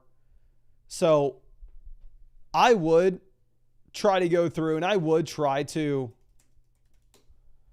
upgrade quarterback if we could. QB is just going to make up a high percentage of the starting lineup output because, again, it's a 2 wide receiver, 1 flex format. Running back, we have Bijan, Brees. We have Hubbard for the long term, Harvey for the long term. We have Dowdle that we can play in the short term here. Wide receiver, Jefferson, Tet, Rice, A.J. Brown. We have Tyler Ward at tight end. So we have both Rice. I mean, we have Rice as the long-term piece. We have Addison here. So let's just think through our lineup. We're starting Bijan, Brees, Jefferson, Tet, and then our flex spot is either Dowdle or A.J. Brown. So realistically, what I think you may actually have to do is you may have to wait just a bit for us to eventually get back Rashee Rice. But once Rice is back, then at that point, you'll have a lot of the flexibility where you actually could afford to then sell Tet McMillan and Drake May to go and get a true elite level quarterback. Again, it's going to be tough for you to make that trade right now just because we don't have Rashee Rice. And this is kind of the problem that you have with some of these Rashee Rice teams. And it's not a long-term problem. Just in the short term, it's going to limit the amount of trades that you're able to make. And then again, you can kind of take this further and you can say that like the RJ Harvey and Chuba Hubbard long-term upside case is kind of going to tie our hands just for a bit now as well.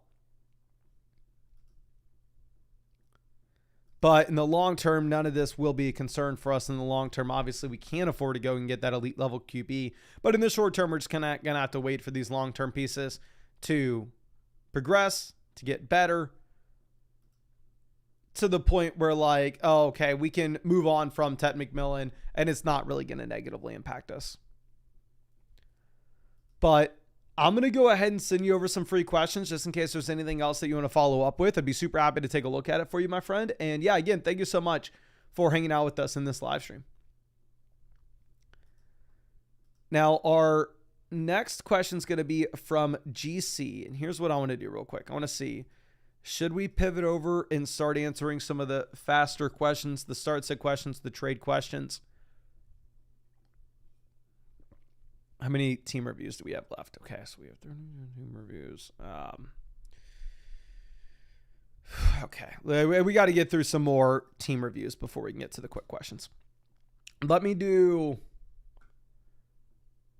just do a few more. Now, GC says, trade advice needed. I have a lot of depth. What upgrade should we make? Well, we are the first team in the league. It's a 2 wide receiver, 1 flex league, so the depth doesn't matter much. Scored 483 points, so we are currently 4th in this league in points scored. But again, we're first in this league when it comes to value.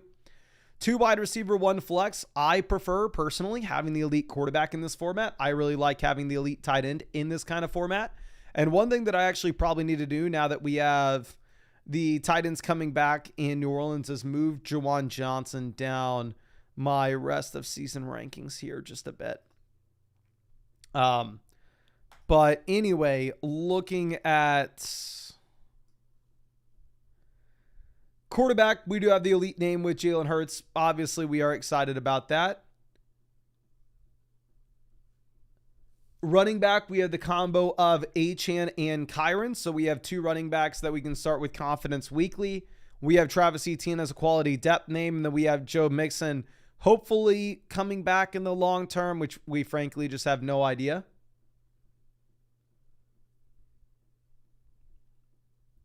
Going over and looking at wide receiver, we have Jefferson, Sutton, Quentin Johnston, Flowers, Godwin. So the expendable depth that you have is at wide receiver. Like, don't get me wrong, I'm not going to say that running back's bad, but like, I want to have 3 startable running backs, right? Like having Travis Etienne as our RB3 is just going to make our life easier for the bye weeks for a potential injury. So I'm not wanting us to go through and I'm not wanting us to sell a running back. But if you wanted to go through and if you wanted to look to sell one of these wide receivers, like, let's do it. Because realistically, we have Flowers as our wide receiver 4. We have Godwin as our wide receiver 5. Then, of course, we do have some expendable depth here at the wide receiver position. Now, the gut reaction that a lot of people are going to have if they have, like, Zay Flowers wide receiver 4 is they're going to go through and say, like, oh, okay, well, let me sell Zay Flowers. And the reality of the situation is it's going to be tough to sell Zay Flowers in this instance. Even if he is a viable name, like, not a lot of people are going to run out there and try trading for him. But what you could realistically do is you could sell Courtland Sutton. A lot of people would be buying Courtland Sutton right now. And then we just moved Quentin Johnston, our wide receiver 2. And then we have Flowers, Downs, wide receiver 3, wide receiver 4. But if you wanted to try to send like Sutton and Jake Ferguson, get yourself to a true elite level tight end, go get yourself to somebody like Trey McBride. While I understand that Jake Ferguson's been the tight end 1 in fantasy so far this season, that's not inherently going to be a guarantee to hold up through the rest of the year, right? Especially as we get CeeDee Lamb back in. But if you wanted to sell one of those depth wide receivers and see if we could pivot over and instead just get to the upgrade at tight end, I think that'd be very interesting. See if there's anything else you could realistically do with this. The thing is, like, you don't necessarily need to upgrade at running back. I mean, if you could sell like Sutton and Kyron to get to the untouchable running backs, to get to the guys like Bijan Robinson, then of course we're going to do it. But typically those players will be untouchable. It's going to be much easier said than done. Or if you wanted to go through and if you wanted to try to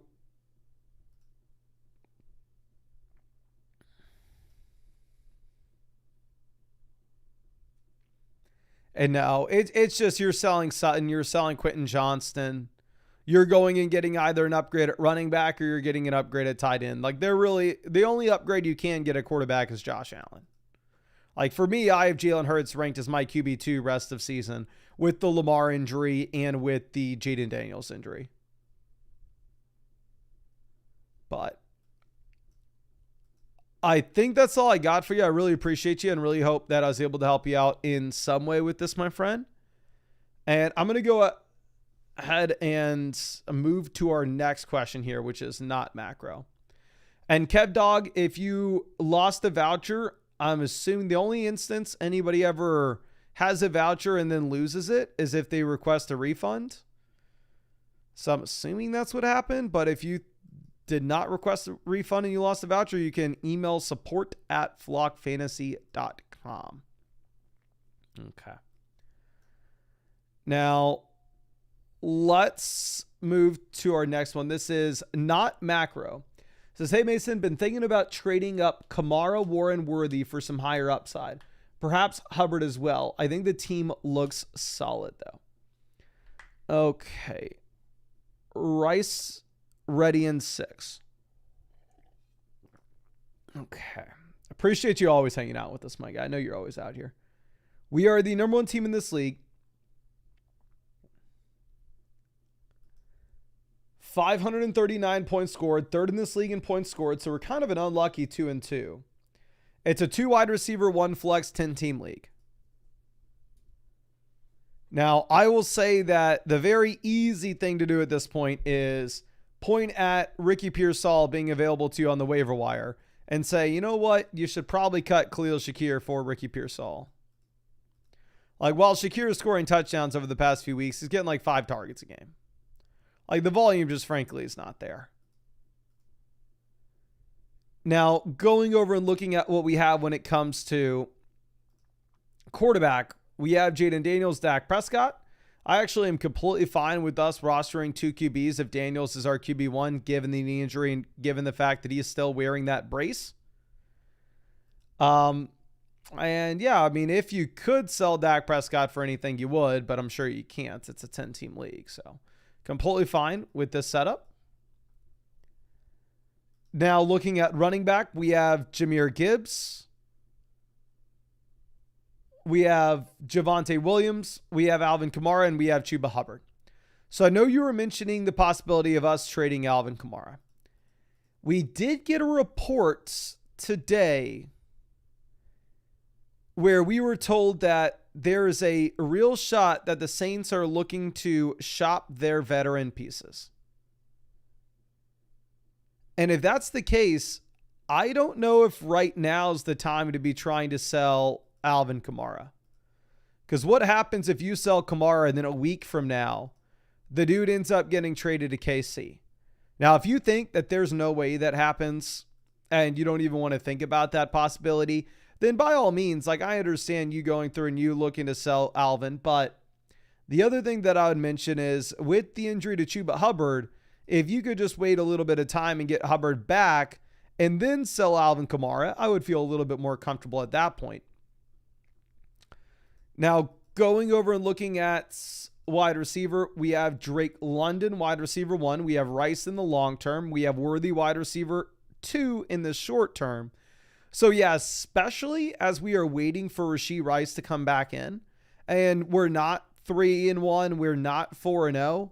Like, I actually really think that you need to be holding on to these depth pieces, because hypothetically, you go through, you make a big trade where you sell the combination of Xavier Worthy and Alvin Kamara to get the best flex option that you can. Realistically, then at that point, like, you're say you sell Kamara and Xavier Worthy for the best possible running back. You're starting Khalil Shakir and you're having to pick up another wide receiver to put in your starting lineup. Like, selling those depth pieces is just going to be a little bit tougher to do right now as we wait for the Rice suspension to play out, as we wait for the Chuba Hubbard injury to play out. And obviously, in the long term, it's, in my opinion, a much better idea. Now, going over to tight end, selling Trey McBride or Tyler Warren is what you got to do. And this is something you don't have to wait for. If you wanted to just package together Trey McBride and Xavier Worthy and get to Amon-Ra St. Brown, let's do it. If you wanted to package together Alvin Kamara and Tyler Warren to go and try to get to Devon Achane, let's do it. So, like, realistically, the only trade that I think makes sense for you at this point is selling one of the tight ends with one of the running backs or one of the wide receivers. And then we can go ahead and we can call it, I would really just right after that. And then you just wait for Rashee Rice to come back in and you're golden. But I really appreciate you and really hope that I was able to help you out in some way with this, my friend. And again, I'm going to make sure that you have those free questions over. So if there's anything else that you want me to take a look at, I'm always happy to look at it for you.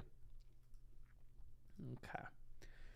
Now let's move this over to our next one. This is Achan Train. Says, feeling desperate at 1-3, even though I'm the top ranked team.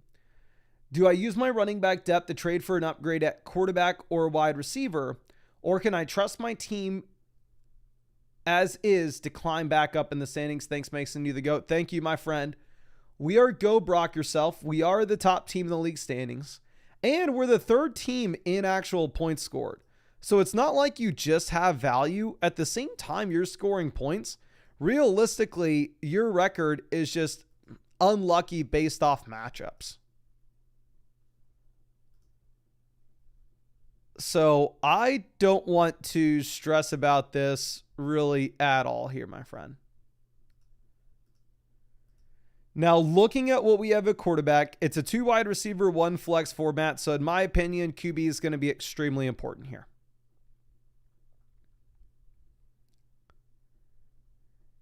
Now, we have Kyler, Dart, and Geno.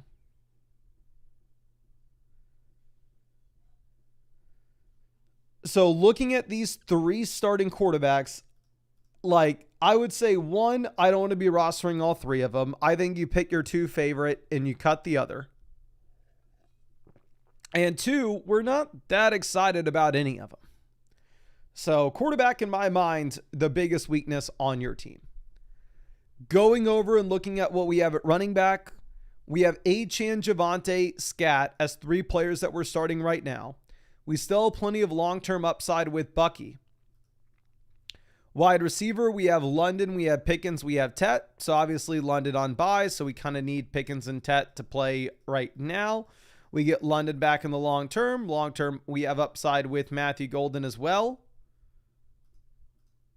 So this is a strong spot to be in at wide receiver. And then long term, we have a lot of upside with Brock Bowers. And then we have Mason Taylor to play in the short term.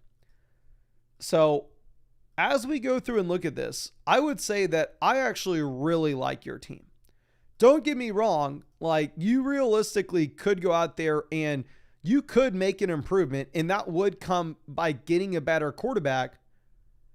But I don't necessarily know if you're going to be able to do so right now, or if you're actually going to have to wait for some of these players to come back. Because again, as we look at this, you're in a compromising position where you don't have Bucky Irving and you don't have Ricky Pearsall. And then obviously we're having to go through some buys as well. But once you get Bucky and or Pearsall back in, then at that point, you would have a lot of flexibility where you could go through and you could try to sell one of the wide receivers like George Pickens with Kyler Murray to try to go get to an elite level quarterback, whether that's going to be Jalen Hurts, Jaden Daniels, doesn't really matter. So I don't want to do anything with this team now, but I think that there should be trades on the horizon for this team starting as early as next week. And then one other thing that is worth mentioning, and again, this isn't something we're wanting to do right now, but we are wanting to see what happens with your team this week. Because there is a world in which Brock Bowers misses an extended period of time. And on top of this, we end up falling to 1-4. If you lose this week, and then it looks like Bowers is going to miss more time than just week 5, whatever the hell we're in, I would then look to try to go through and package together Brock Bowers in a 2-for-1 deal to go get an upgrade elsewhere. Or maybe you send that depth running back like Cam Scadaboo with Brock Bowers to pivot over to an elite tight end that's playing right now like Trey McBride. But again, I don't want to do that if we win this week. That would be more so that if we lose this week, and I don't want to make any trades before the games tomorrow. But I really appreciate you and really hope I was able to help you out in some way with this. And I'm going to go ahead and send you over some free questions just in case there's anything else that you want to follow up with. Okay. Now let's move this over to our next question. This is going to be from Olay. And this is a screenshot. Olay, I'm very sorry. Here's what I'm going to do for you. I'm going to send you over a free team review voucher so you can resubmit this.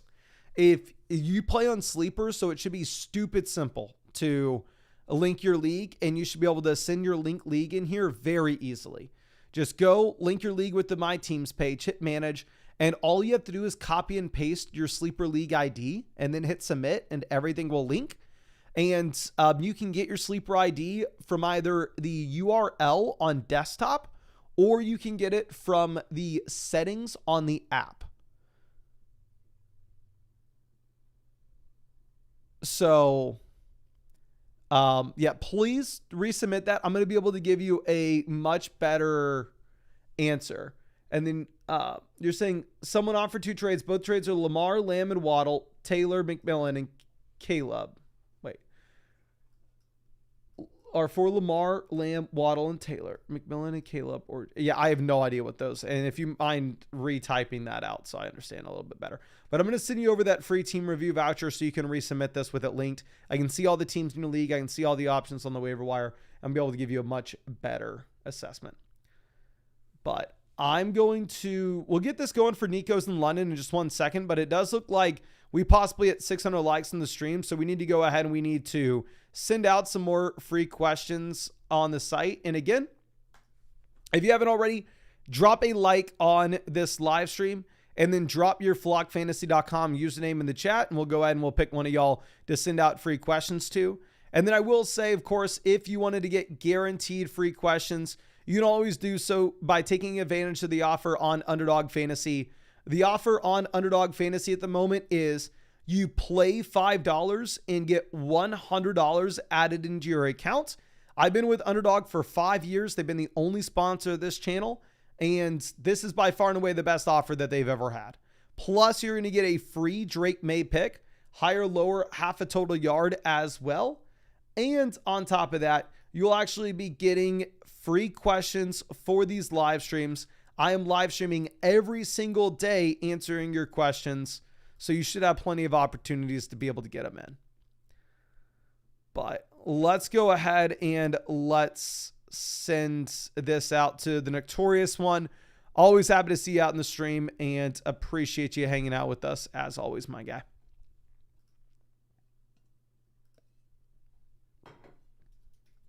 The Notorious One. Just found you and just sent you over that free start sit question. Okay. Now this is Nico's in London. Says, yo Mason, what's up? Been following since last season. W content. I'm 1-3 right now. Thoughts on the team? Just made a desperation trade to upgrade my running back room. Hurts and QJ for Achan. I do not hate that, my friend. Should I get a different tight end for this week? Also, a few weeks ago, traded away Chase Brown, Devontae Keon for Breece Braylon in London. That looks like a great trade now. And honestly, you're probably happy about the Braylon injury because you're in a spot in which Breece is just going to expand his role. So we've scored 512 points. So we are 5th in this league in points scored. So we're kind of an unlucky 1-3. Do we have we have the most points scored against us so far, but we are 3rd in this league when it comes to value. Now, if we are sitting with Drake May as our QB1, obviously May's been great so far this season, but I still would view Drake May in the tier of quarterbacks that realistically we probably want to play the matchups with another guy. So like, I think that you possibly could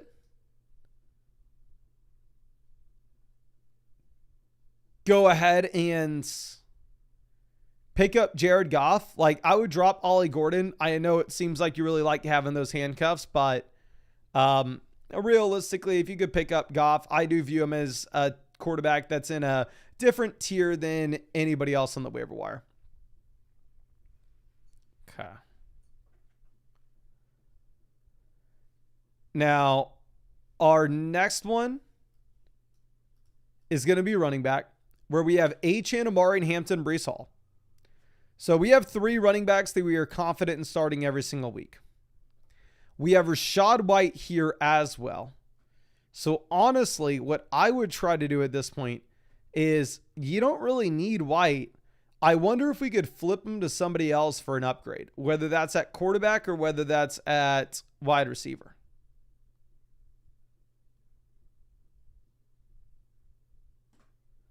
Wide receiver, we have Nico, London, Waddle, Jamo. So we have plenty of production at wide receiver. We don't have the depth of like Diggs and Wan'Dale Robinson. So for me, it would just be about using some of this depth and trying to upgrade at a onesie. Whether that's us taking Rachaad White and Drake May, whether that's us taking Rachaad White and Tucker Kraft, I think it's going to be easier to sell the depth running back than the depth wide receiver, because it'll be tough to find a team that needs a wide receiver in a 10-team format. But here, going over and looking at this team, they have Chase Brown as their RB1. They lost Chuba Hubbard. I know they have Dowdle, but is there a world in which we can send them Rachaad White and Tucker Kraft for Tyler Warren? Going over and looking at this next team, they have Kamara as their RB1, J.K. Dobbins as their RB2. They have Josh Allen at QB. Maybe you consider trying to send Breece Hall and Drake May for Josh Allen. This team's okay at running back. Here's the problem. It's a 10-team league. Not many people are going to need depth. Maybe this team would be interested. Right now, they're starting Trevion Henderson and Jordan Mason this week. They have Brock Bowers. However, we're 1-3, so we can't exactly afford to trade for Bowers.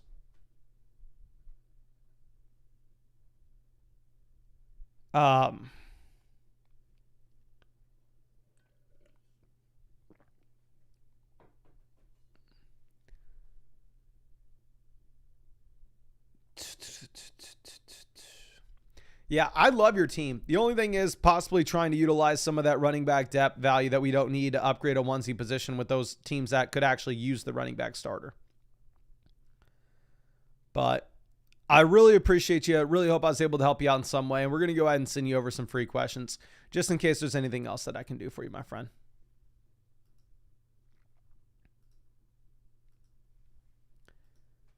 Now, let's move this to Drunken Kento. This is a Dynasty team, so we're going to save that for a dedicated Dynasty live stream. This is Kittle Kid says, need a better flex than Calvin Ridley. Do you think I should pick up Alec Manor? Was able to make a huge trade week 2 to save my season. We're currently 0-3. Sent Lamb and Jacobs for Nico Igbuka, Kamara, Pearsall, and got Scat off the waiver wire in the same week. Any advice on the waiver wire options I have available?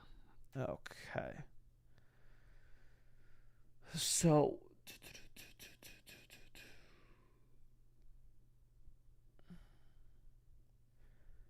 let's go ahead and let's check this out. We are 7th in the league, 10-team format, so there should be options on waivers. You start 8 players, though, so depth does somewhat matter. Now, we are currently 1-3. We've scored 450 points, so we're right in the middle of the league in terms of points scored. But yeah, we did win this past week after starting 0-3. Quarterback, we have Baker and May. I do like the fact that we can play the matchups between these two guys. I would go ahead and I'd play Drake May this week. Looking at running back, we have Connor, Kamara. We can throw Scat in a flex. Wide receiver, we're starting Nico Igbuka. We have Pearsall injured. So yeah, the issue is what the hell are we putting in the lineup right now? For me, Calvin Ridley has looked horrible at this point. Calvin Ridley has yet scored 10 fantasy points in a single game. And now he's injured. I would cut Calvin Ridley for Alec Manor. I'd rather play Manor over Ridley. The other thing that I would look to do is I would cut Juwan Johnson. I think Juwan Johnson's going to be less appealing now that the other tight ends are healthy in New Orleans, and Juwan Johnson's somewhat banged up himself, and regardless, it's a garbage offense.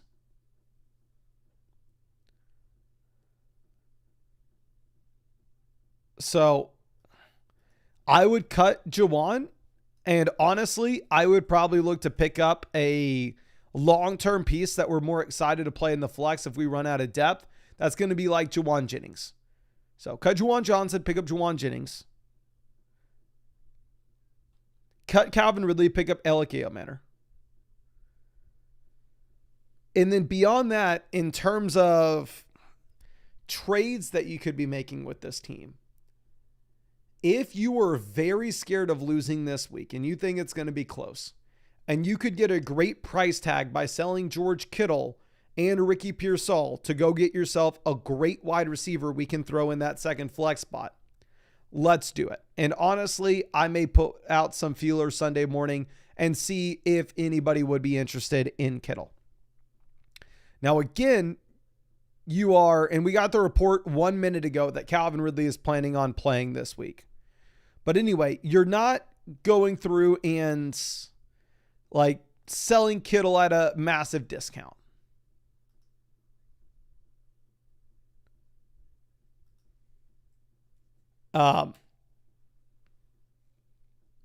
It would only, that trade would only be if you throw Kittle out there on the block and you get something that you really like coming back to you, and you go, you know what? I really don't want to play Alec Manor this week, especially now that you do actually have Calvin Ridley good to go.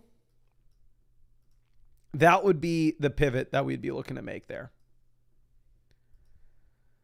But I really appreciate you and really hope I was able to help you out in some way with this, my friend.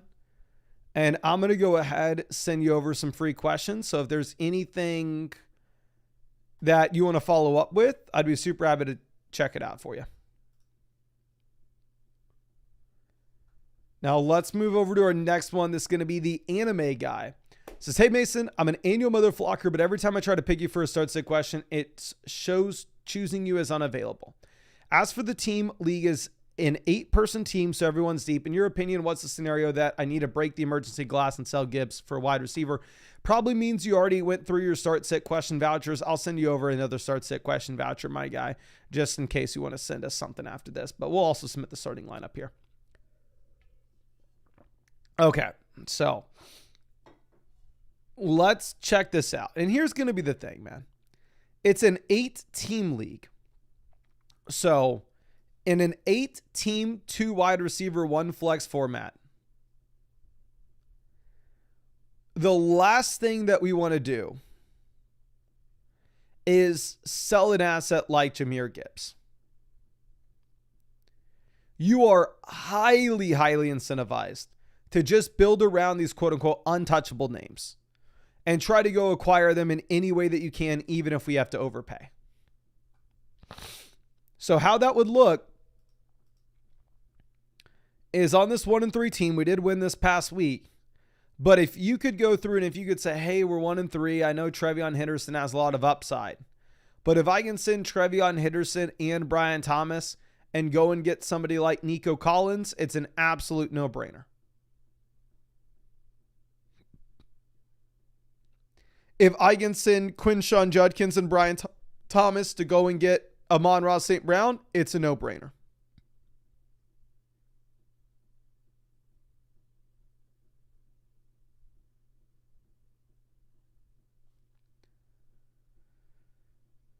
I don't think the world in which you want to trade for a wide receiver is going to be down tiering from Jahmyr Gibbs. And like realistically in an 8-team league, you're not going to be able to get by putting Quinshawn Judkins as your RB1. You're not going to get by putting Chase Brown as your RB2 in an 8-team league. So if you sold Gibbs, you would be screwed at running back.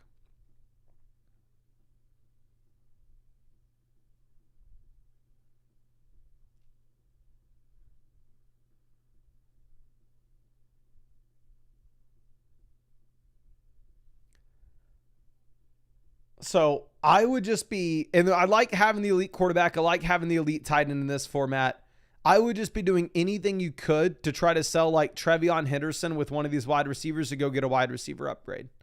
I'll tell you the same thing with Chase Brown. Just the reality of the situation is nobody in their right mind is going to be going out there and trading for Chase Brown at the moment. But I really appreciate you and really hope I was able to help you out in some way with this, my friend. And again, I sent you over that free start sit question just in case you wanted to follow up. What I'm going to do here this week, start Gibbs, start Judkins, start Brian Thomas, start Worthy, and then for your flex, I think you probably go with Ladd McConkey. You're in a full PPR. Now let's refresh this. And it looks like we are hitting some of the faster questions. So let's get this going. Okay, so I know we have a lot of Dynasty teams that we still need to look at. But let's start rolling through some of these. Now, Mr. Junior B. Knott says, do I change my running back or flex with any of my bench? Running back, you're playing Dowdle with no Bucky and no Bijan. And then your bench, nope, you leave this as is. Play Ladd McConkey. Teresa, always happy to see, asking if you would sell Woody Marks for Tyler Warren. Yeah, your running back room we can get by, and tight end is sketchy. So I'd love to sell Woody Marks for Tyler Warren if possible. Now, Ben's Mafia, longtime member of the flock. Excited to check this out for you, my friend. Says, Mason, my man, hope all is well. Rooting for you in the flock league. Keep doing your thing. Thank you. Says, thoughts on the team in current position. Any trades we should be looking to make? Okay, so first things first. We are currently second in this league with value. Looks like there's a tier of the top two teams and then everybody else, and we are in that top tier. Scored 517 points, so we're second in this league in points scored, and we are also 3-1. So let's just put the baseline out there that we are in a very comfortable spot and we have a very good team. It's a 2 wide receiver, 1 flex format. So looking at this, quarterback, tight end, going to make up a very high percentage of our starting lineup output weekly. Now, considering that Jaden Daniels is back, I would say for me, it's kind of an easy spot to tell you, let's just go ahead. Let's just cut Jordan Love. Like, realistically, I don't know in what world you ever play Jordan Love here over like Daniels or Jared Goff. I know the options on the waiver wire are minimal, but you could look at Darnell Mooney. You could look at Ryan Robinson just in case you were to get a CMC injury. You could look at Joe Mixon just in case we were to get a positive Joe Mixon blurb and all of a sudden he actually jumps in value. But I would cut Jordan Love. I think you should feel very comfortable at quarterback now that Daniels is good to go. And Goff is one hell of a QB2. Now, running back, we have the combo of Amari Hampton and Cam Scat. So running back, we're completely fine here. RB1, RB2. Montgomery, RB3 is solid. Is it the best running back room in this league? Definitely not. That's not where the strength of the team is. Wide receiver, we have St. Brown, London, Devonta Smith, Matthew Golden. Troy Franklin, I understand the target volume has been there. The efficiency, not so much. I mean, if you wanted to hold on to Franklin, I'm not going to fault you for it. But for me, I still do have Darnell Mooney ranked higher than him myself.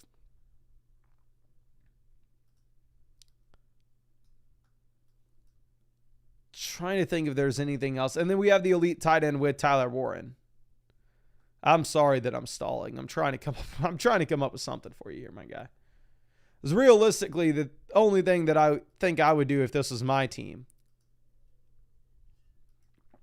is I would cut Love. I'd pick up somebody off the waiver wire. Hell, even if you wanted to go through and pick up somebody like Ray Davis just to see like, oh, if James Cook goes down this week, then all of a sudden Ray Davis turns into an every week starter. So I'd pick up Love. I'd pick up one of those handcuffed running backs. Beyond that, I am completely fine if you want to hold on to Troy Franklin for the time being.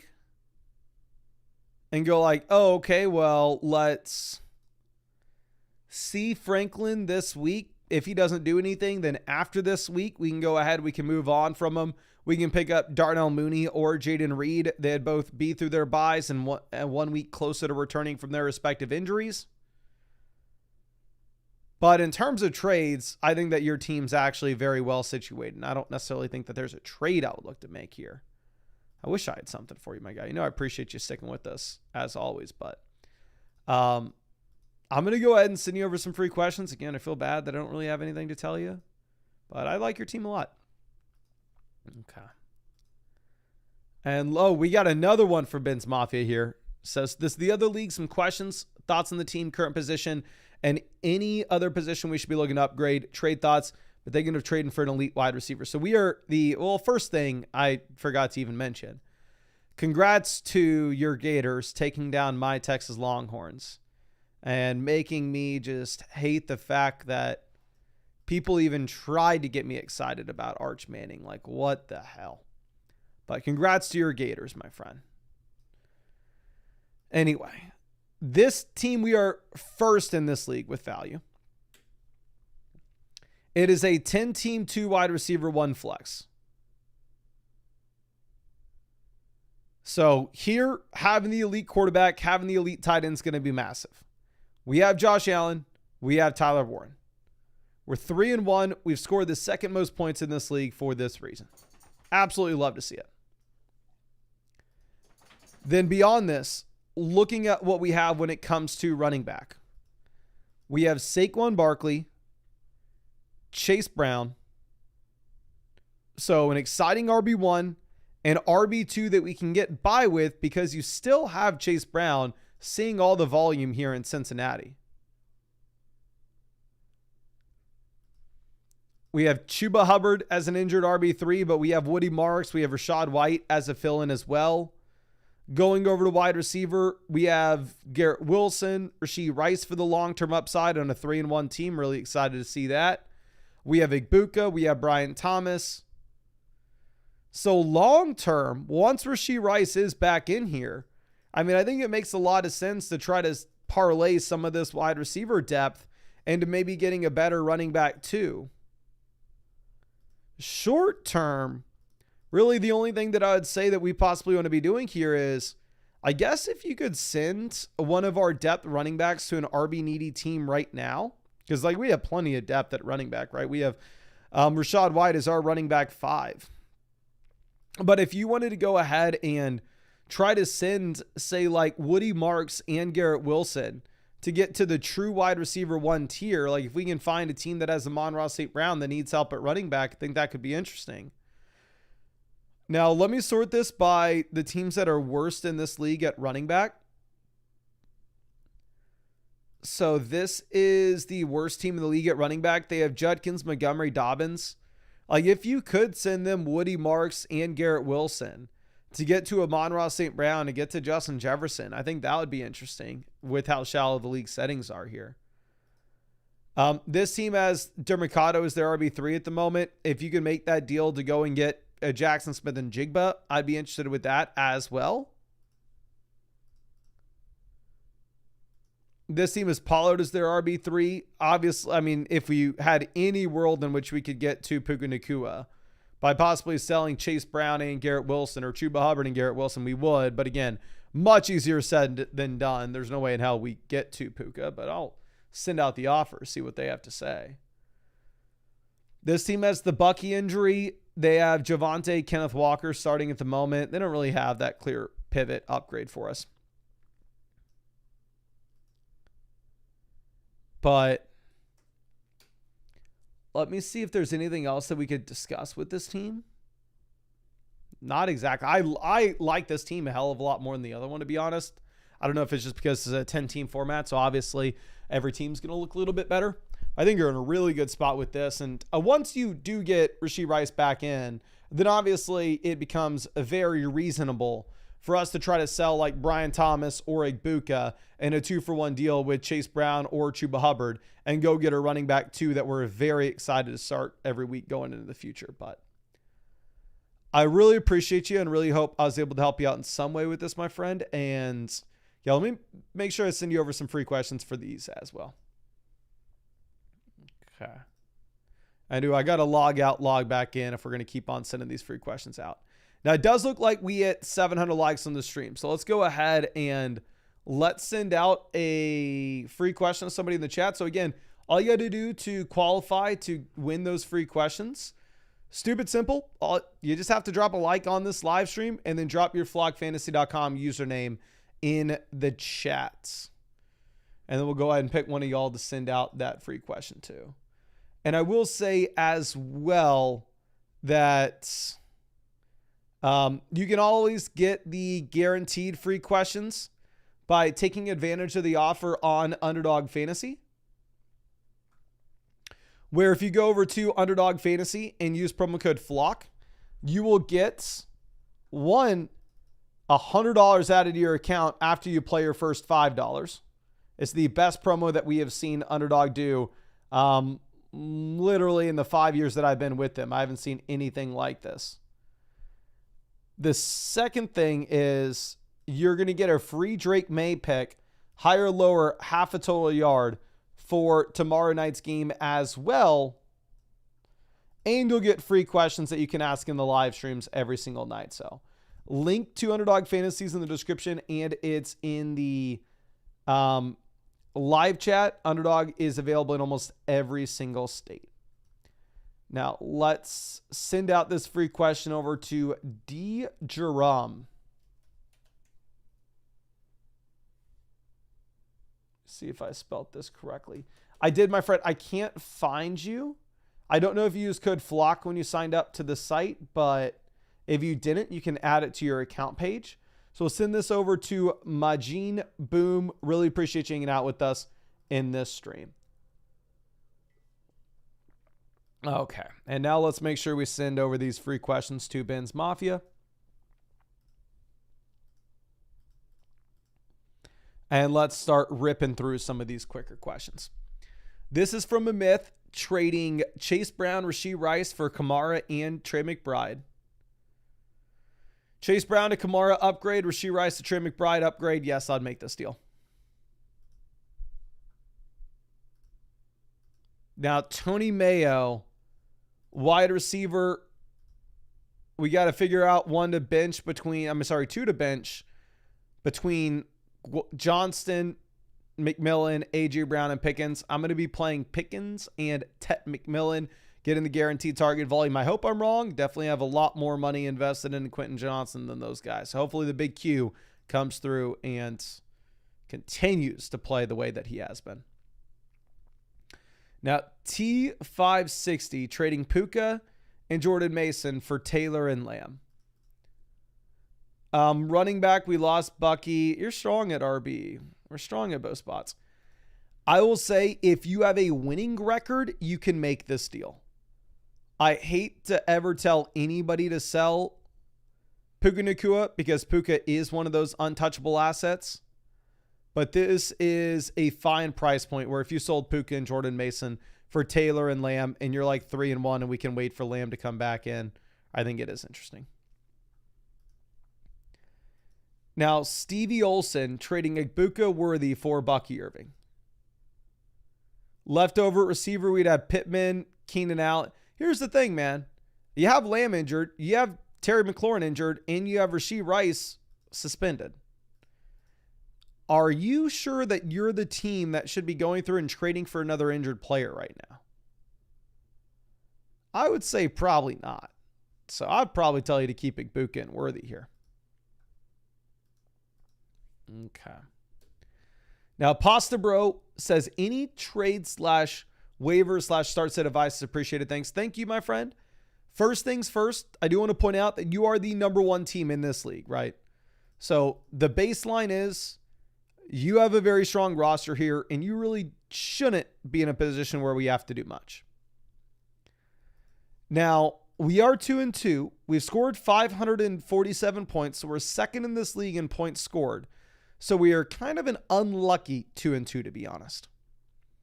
Now, this is a 12-team league in which you start 2 receivers in a flex. Now, let me confirm. Is this a non-PPR format? It doesn't look like it.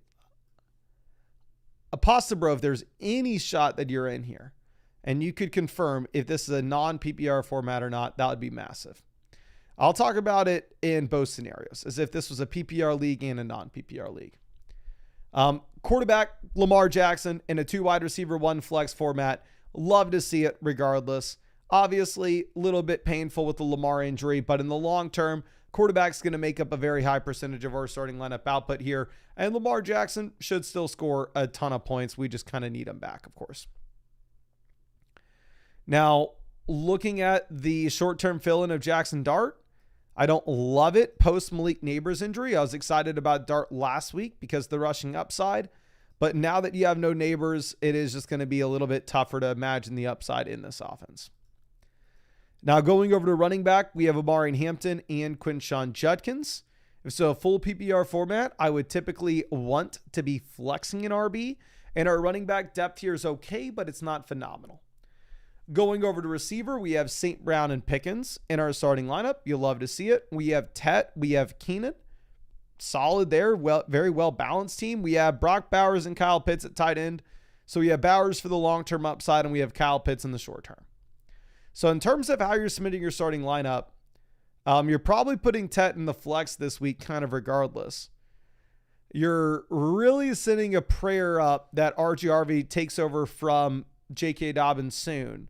And if that is the case and it's a non-PPR format, then realistically, RJ Harvey would eventually transition over to being your flex. But in a full PPR league, honestly, it's not going to be nearly as big of a deal because RJ Harvey in that case can just kind of be that a depth piece behind Hampton and Judkins that we really don't need to rely on. And instead, it's just upside if he does turn out to be anything.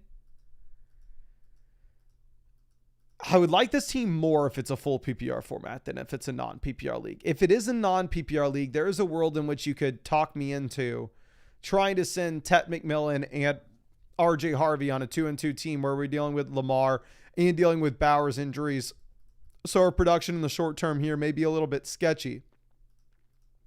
And trying to send the combination of RJ Harvey and Tet McMillan to go get to the best running back possible. That way we could hopefully have somebody that we're excited about jamming in the flex spot every single week, specifically at running back. But I don't think I have anything else for you here, my friend. Let me go ahead and send you over some free questions. And if it's a full PPR format, honestly, you're just sitting on your hands and you're chilling. Just the non-PPR league would be one in which I would be interested in possibly sending Ted and Harvey to get the best running back possible. Just because I would prefer to have the running back in the flex as opposed to a wide receiver. But yeah, send you over those free questions. So if there's anything that you want to follow up with, I'll be super happy to take a look at it for you. Now, let's move this over. Our next one's going to be Ontario Lions trading Keenan and Trey Benson for the big Q. For me, Trey Benson's a 0 at this point in an 8-team league. So yeah, go get the big Q.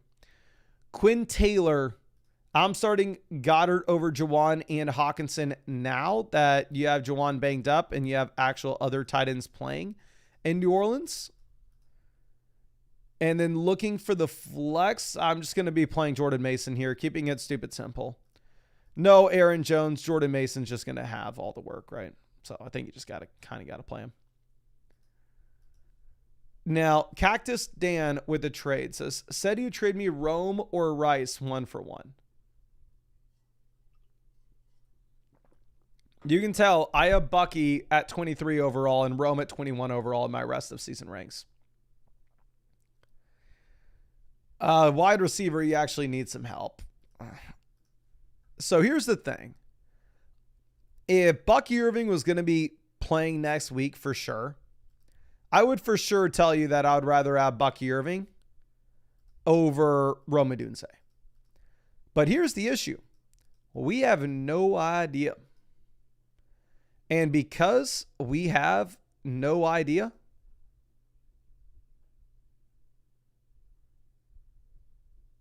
I'm fine with you pivoting over to Rome, especially on a team that needs wide receiver help. You're offloading a lot of risk.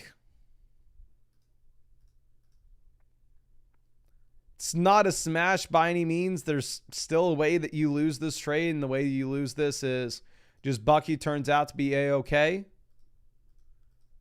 But I'm okay with you making this deal for sure. Okay.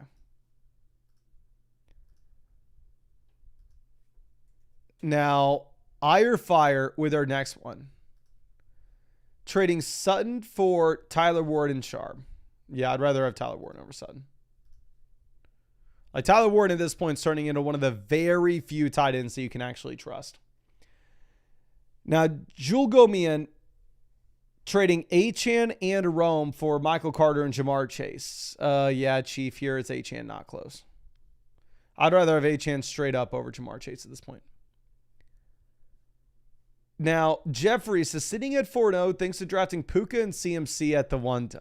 You lucky guy. Waiting on Rice. So if you are 4-0 and you have Rice and Kittle, there's nothing. What the hell am I going to tell you with your team? How could we possibly come up with a move for you? Don't love my quarterback situation. I've been working on waivers to fill RB2. Is there anything to do here? So, yeah, I mean, the thing is, you can have holes on your team, and having the combination of Bucky Irving and, I'm sorry, not Bucky Irving, having the combination of CMC and Puka Nacua, it will forgive a lot of sins of the roster, right? Now, looking at what we have with the team, we are running away with value. Oh, dear God. And there's just free names out there on waivers, too. So, 4-0, we're thinking about long-term upside. Having Caleb and Dart here, not the best spot. For me, I know you have to play Dart this week. After this week, I probably would move on and I would cut Jackson Dart, and I would go ahead and I would look to pick up Brock Purdy instead.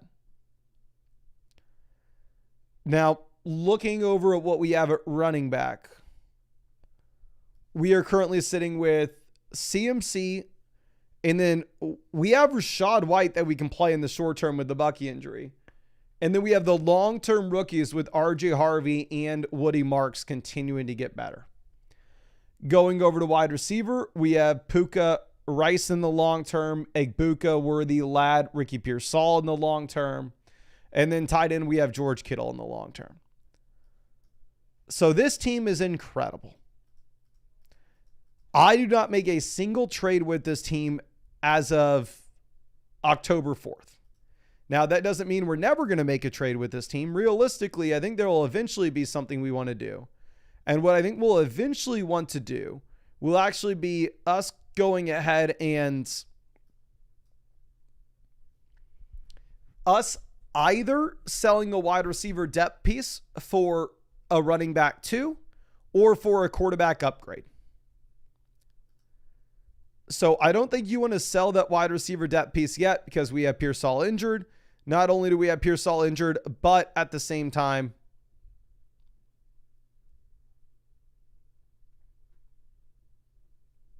I mean, you have Rice suspended, and we don't really know if we're going to need.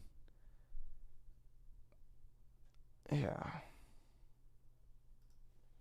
We don't really know if we're going to need a running back too. Because here's the thing, you have the luxury of being able to start Rashad White in the short term.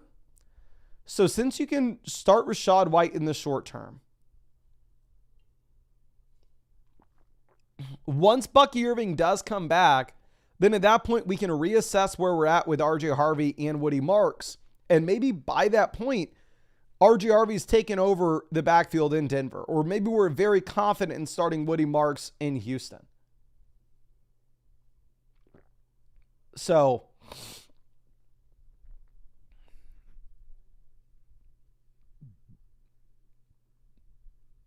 I would just simply hold on to this as is.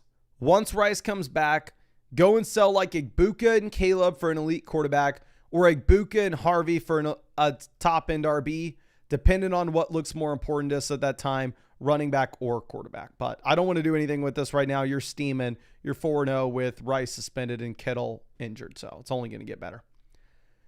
Now let's move this over to Frank the Tank. Says week 5, start Daniels or Fields in a 6-point passing touchdown league. Also Kamara, White, or Woody in the flex. I'm going to go with Daniels in a 6-point passing touchdown format. And then for the flex, it's going to be White or Alvin Kamara for me. If it was my team, I am dumb enough to play Rashad White, but the safe play is Alvin Kamara. Now, real Superman coming through. Wide receiver, we have Olave over Devonta Smith. And then for the flex, it's either Smith or Woody Marks. And realistically, I think you can go in either direction there. I kind of like Smith with the Eagles wide receivers making a big deal that they need to get the ball. Now, the numbers, Mason says, Judkins in London with the new rookie quarterback, Walker splitting with Sharp, or Rico filling in against Miami. Thank you. Thank you, my guy. I would definitely take Rico. Oh, we get to pick 2 of these. Thank God. So we're going to go with Judkins and Rico. Like, Rico isn't a great matchup, while at the same time, it looks like he's going to have everything here. Okay. Now,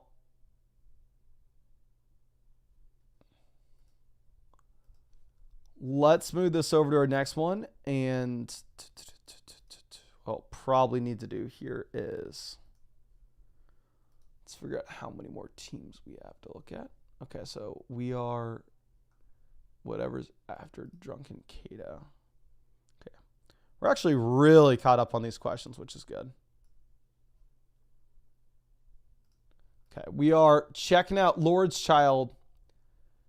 Running back, you're starting Achane, Dowdle. Wide receiver, we have JSN and Tet. Flex McBride. I'm sorry, tight end McBride. And then flex, I guess you go either Michael Carter or Trevion Henderson. I'd probably go Carter in that instance. It's a really good matchup for the Arizona RBs. Okay. L. Dave is trading Kyron, Olave, Hunter Henry for Barkley, Pacheco, and Ertz.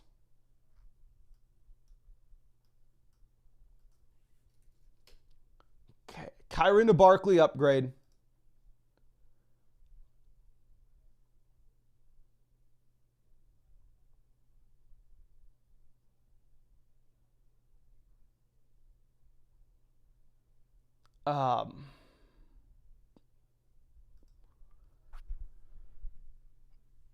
Kyron to Barkley upgrade. Henry to Ertz, who cares? Olave to Pacheco, like a Pacheco's a 0. How I would view this is you're trading like Olave and Kyron for Saquon Barkley. What's throwing me off is it's saying that this is a start 15 format. There's no way in hell you're starting 15 players. If you are, it's Kyron Williams and Chris Olave easily. But if instead it's like a 2 wide receiver, 1 flex where the wide receiver depth doesn't matter, then in that instance, I think you can go ahead and take Saquon Barkley. But again, I think it's a fair deal regardless. Now, Mando with our next one. Quarterback, give me Goff over Baker. Running back, give me Genty. Wide receiver, St. Brown, the Big Q, and Troy Franklin's the only other player that's actually playing there. Hunter Henry over TJ Hawk. And then for the flex, I would go with RJ Harvey. Now, J-Dog, best option on the bench right now is Waddle. And yeah, you're probably not getting Waddle in over any of these names. I mean, for the love of God, play Kyle Pitts over Mason Taylor. I know Mason Taylor is an exciting upside shot and a good matchup, but you're not playing Mason Taylor over Pitts. Yonder with our next one. Wide receiver, give me Xavier Worthy. And then for the flex,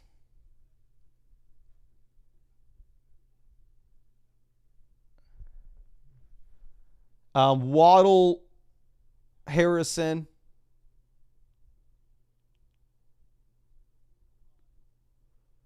ETN will be the options.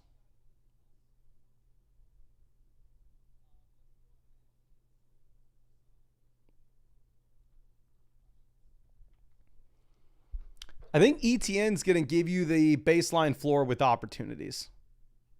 And, Pitts on bye. Yeah, with Pitts on bye, then I guess you have to go Mason Taylor, going back to that team, because you have Pitts and Tucker Kraft on bye. So, yeah, that makes sense. So never mind. Start Mason Taylor over Pitts. I was being dumb. But, yeah, I think we go Travis Etienne over the wide receivers here. I think you can make a strong argument with Etienne's lack of involvement as a receiver that, like, Jalen Waddle has a higher ceiling at this point in a really good matchup. It's going to be tough for me, though. Now, our next team is going to be Moon Ranger. Says, team is looking a little rough. Already traded away Lamb to get Roman Chuba, and now injuries keep on coming. What sort of trade should we be looking to make? Any advice is appreciated. Well, I'm excited to check this out for you, my friend. Let me make sure I send you over those free questions before I forget, because clearly the wheels are falling off of my mental capacity right now. So that'd be a good chance I'd forget if I didn't send them to you right now. Now, looking at team name, we are Ancient Rome. That is an incredible team name. I've not seen that one before. We are currently 7th in value in the league analyzer. We're 3-5, so we're playing against the median. We've scored the 5th most points in this league, so we're kind of an average team here, right? Average team. We don't need to be stressing about points right now. We don't necessarily need to be just thinking long-term upside. Can kind of look at a hybrid of the two. Let me see this real quick. It is a start 8 format.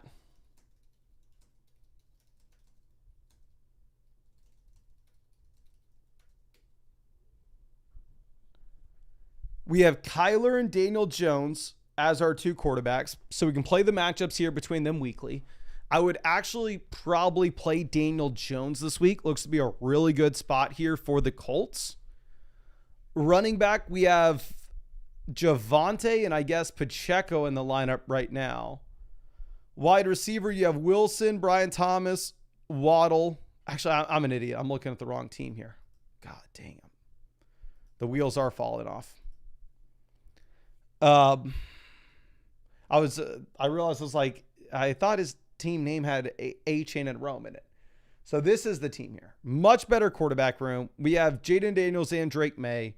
Realistically, if you could go through and if you could look to trade Drake May, obviously we would. Running back, we have A-Chan, solid RB1. Thank God we have Dowdle. Man, the thing with Dowdle versus Hubbard, I don't think Dowdle's going to be any worse in fantasy. Because now the backfield's going to be very thin. So if this is going to be a thinned out backfield, like it's going to be pretty damn concentrated.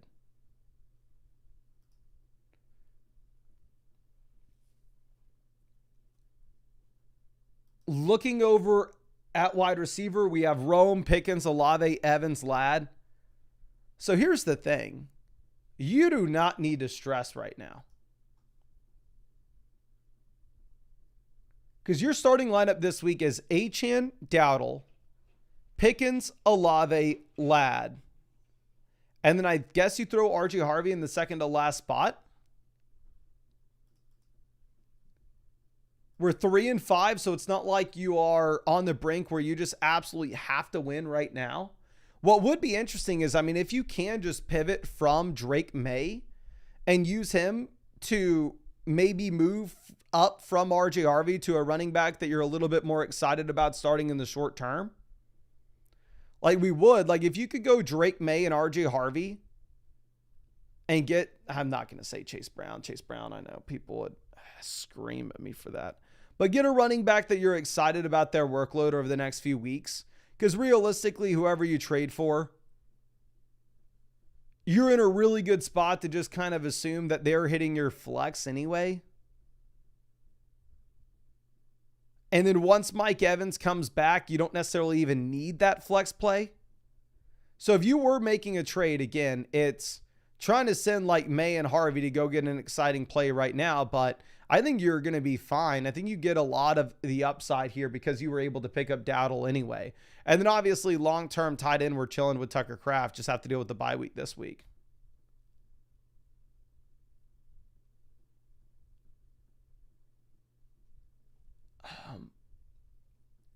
Is there anything else that we can even discuss?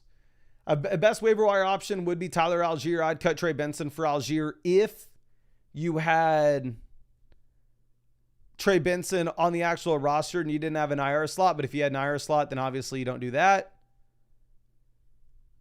And then I guess you could say as well that if you were looking at what we were doing after this week, you could simply just go through and you could cut Juwan Johnson and pick up the handcuff running back like Tyler Algier. But I think you actually have a fine team. I know the injuries suck right now, but because you were able to get Rico Dowdle, you're in a fine spot. But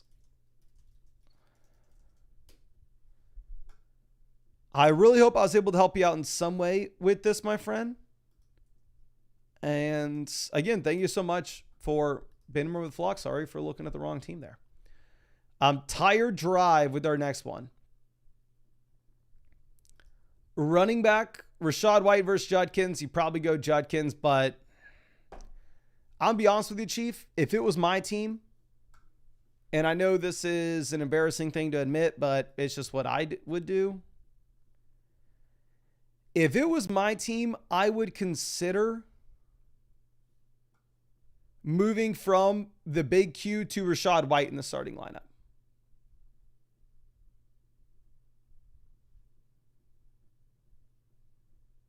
Because Rachaad White, you are going to get just a baseline floor of opportunities. But I think you can leave this as is. Now, W. French, running back, give me Chase Brown over Woody Marks. Wide receiver, give me Jalen Waddle over T. Higgins and Addison.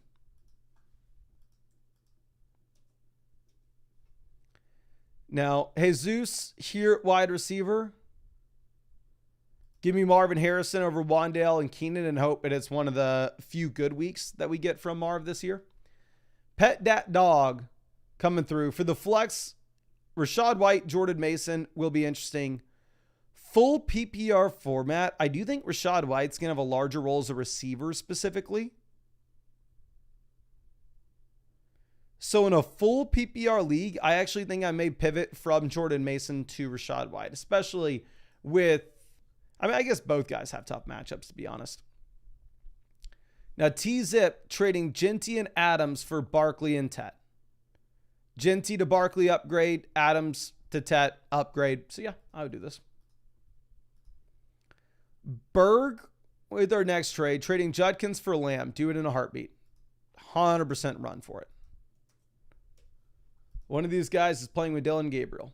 Cousin Lover says, I'm in a rebuild mode. Pick might be the 101. Superflex 8-team Dynasty League. Ward to Purdy, lateral move. Probably, honestly, we need to have Purdy higher.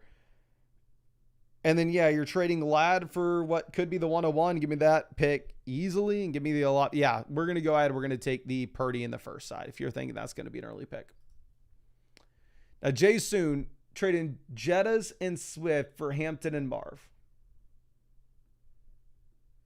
Jefferson to Hampton, slide downgrade. Swift to Marv, slide upgrade. So honestly, fair trade. It's going to be up to you.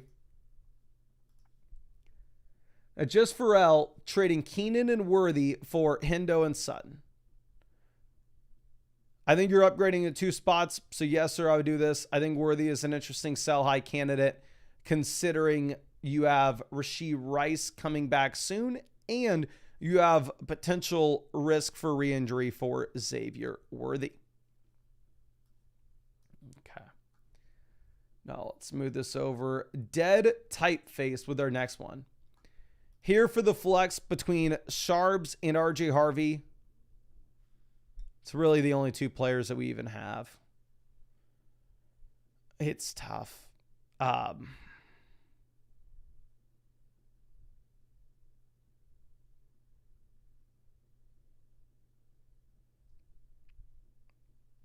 Can y'all spam the chat? Who would y'all rather play this week? Would y'all rather play Zach Charbonnet or RJ Harvey? In my mind, they're both kind of in a similar boat, to be honest. But let me know in the chat. Which direction are y'all going?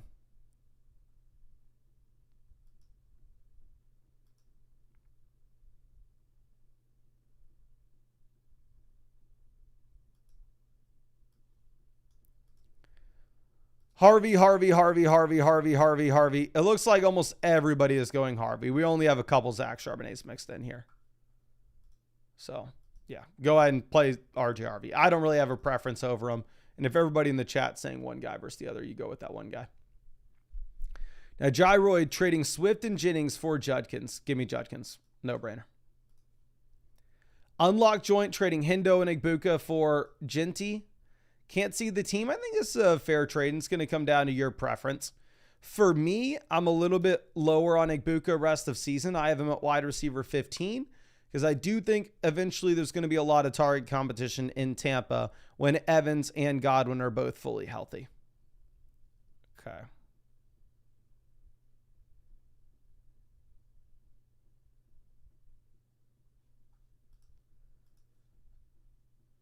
Now, our next one's from T-Love.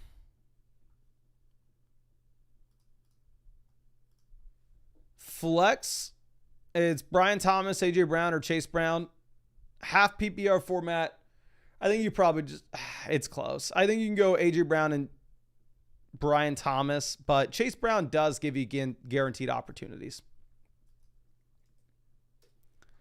Now, Mushy, we're going to go Daniels at QB, running back Gibbs and Scat, wide receiver St. Brown and Igbuka, tight end, give me Kincaid over Waller. And then for the flex, if you already played Adams, it was Adams. If you didn't play Adams, that's ETN. Different seller for the flex. We have no Bucky. We have no Rice. So it's Smith or Godwin. I think you're fine with either name. I would go with Devonta Smith, given the fact that you do have him and AJ Brown both complaining about the passing offense here. So I'm not going to be surprised whatsoever if we actually do get a few more targets funneled in their direction. Bald Mason, always happy to see you. Running back, we have Rashad White and Chase Brown as the starts over Michael Carter. Wide receiver, you play Chase and Wilson. And then in the flex, you go with Igbuka. I know most people would tell you to play Tet over Chase, though.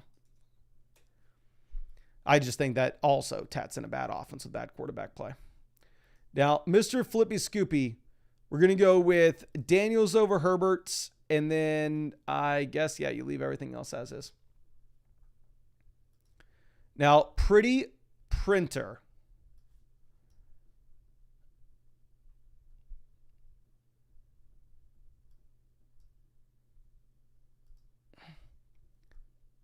Running back. Dowdle, Chase Brown are both very close. Our best wide receiver would be like Ladd or Marv. I'm probably just going to take both running backs that give you the guaranteed volume.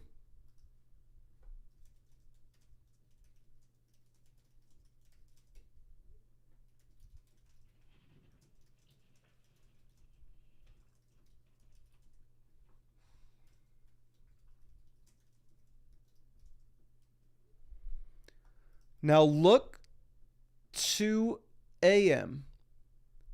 Running back, you go Achane and Javon. No, you go Achane and Hampton. Is this really a 12-team league? How the hell do you have this many exciting names? Yeah, and then I would go Javonte over Judkins based off offenses. Now, Ben Cooper for the flex. I'm going to go with Dowdle over Waddle. Connor Limpert, running back. We're going to go with Rashad White and Jordan Mason. And then for the flex, our best, yeah, we're going to go back to running back and go Dowdle here. HJP says, drop New England or Detroit. So here's going to be the thing. New England's DST is garbage this week.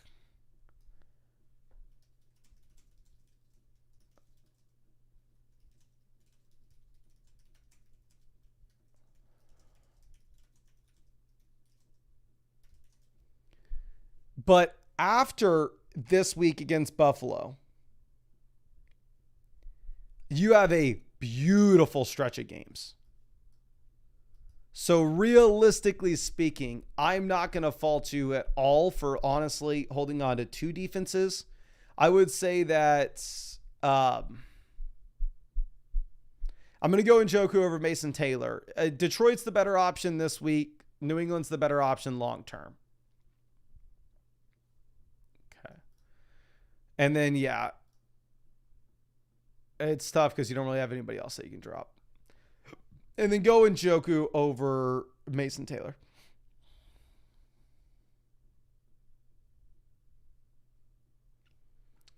Now, P-Sade Scott is trading Genty and Brian Thomas for Judkins, Brees, and Harvey. Genty to Brees, slight downgrade. Brian Thomas to Judkins, upgrade. You get Harvey for free. What do you have left over at receiver? Rome, Debo, Godwin. My thing is you already have the running back depth. Like it comes to, I think this is a fair trade. I think it comes down to your personal preference and what you view the gap being between Genty and Brees Hall. Because I do think that those are the best two assets on either side. Now, TFSE Rob, always happy to see you. It's either Jordan Mason or Tet McMillan. You can go Tet in a full PPR format. Anything less, I would go with Jordan Mason, but both plays are just fine.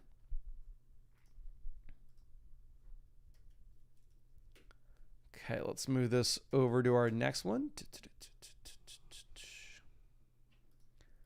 This next one's going to be from Kybler's Collection. Trading Nico for Rashee Rice and Jacoby Myers. It's a 2 wide receiver, 1 flex format. So realistically, you don't really need the depth here. But we have the Lamb injury. Okay, so if you have a winning record, I'm okay with this. Because you can make an argument that Rashee Rice will be about the same as Nico Collins in rankings once he does make his way back. But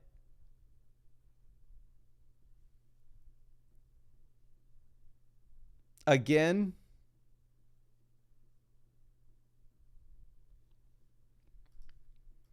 like you are taking a massive downgrade in the short term. So if I was doing that, I need to be 4-0. I need to be 3-1.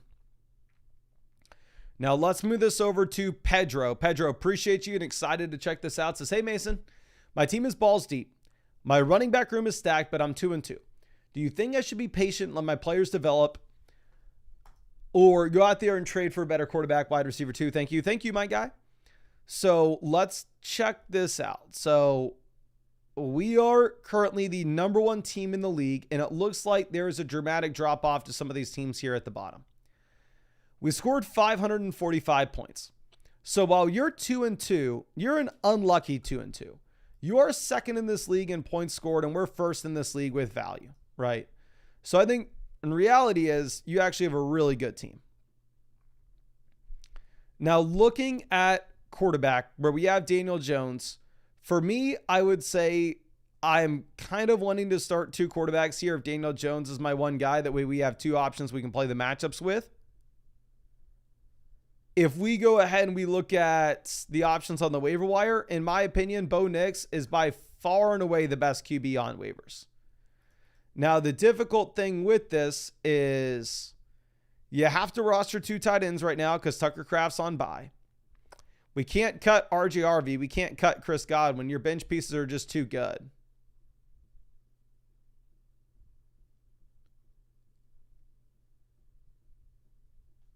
So realistically speaking, you probably are just holding on to this as is. But honestly, you can afford to make it. Here's the thing, man. You got Kyron as your RB3. You got Chase Brown as your RB4. RJRV is your RB5. So obviously, RJRV is your RB5. You can afford to sell a running back and get an upgrade at either wide receiver 2 or quarterback. That would be the plan. Now, obviously, I know like the gut reaction with that is like, oh, okay, if RJRV is my RB5, I don't really need to go that deep. I can go through and I can sell RJRV and Daniel Jones. I can sell RJRV and Zayflon. I wouldn't go about it that way, to be honest. I would expect you to not get much for RJ Harvey, but what I would expect is you could potentially sell Kyron Williams for Josh Allen. You could potentially sell Kyron Williams and Zay Flowers and go out there and get to a Justin Jefferson level wide receiver. Because then you make that move. You still have Chase Brown as your RB3. You still have RJ Harvey there in the 4th RB spot. And say you were to sell Kyron Williams and Zay Flowers for, you already have Justin Jefferson, but say instead, let's actually just look at the teams that need a running back, because then we can come up with some exact trades for you here. This team here lost Bucky. So right now they have David Montgomery and Tony Pollard as their top 2 names.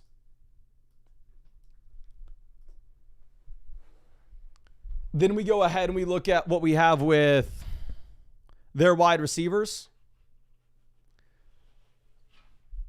Like, you're 2-2. If you were 3-1, I'd want to make a trade for. Honestly, F it. If you wanted to send them Kyron and like Flowers and go get Lamb, and then in the long term, you're starting James Cook, Josh Jacobs, Justin Jefferson, CeeDee Lamb, and just dominating your league mates, I think you could do it. This team just lost Chuba Hubbard. If you wanted to try to send them Kyron and Zay Flowers, get Amon-Ra St. Brown, I would love it. This team's just garbage. We don't even want to look at them. This team only has 2 running backs with Gibbs and Dobbins. Hell, if you wanted to try to send them James Cook and Zay Flowers, get to Puka Nacua, I would love that. So, and then obviously the Josh Allen team, as we already mentioned, like this team that has Josh Allen, their RB3 is Sharp. They're starting Sharp right now. Sending them Kyron Williams and Daniel Jones and trying to get Josh Allen, I would like to do that as well. And it doesn't have to be Kyron. It can be James Cook and Josh Jacobs instead. The one thing that I'll say about trading away Josh Jacobs is because whatever trade you make, you're probably making on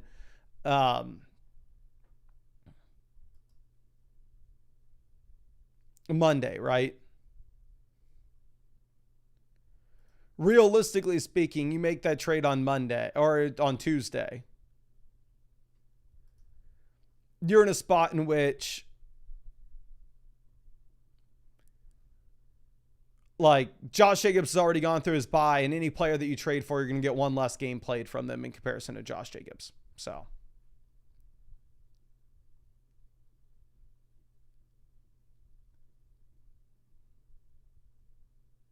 now,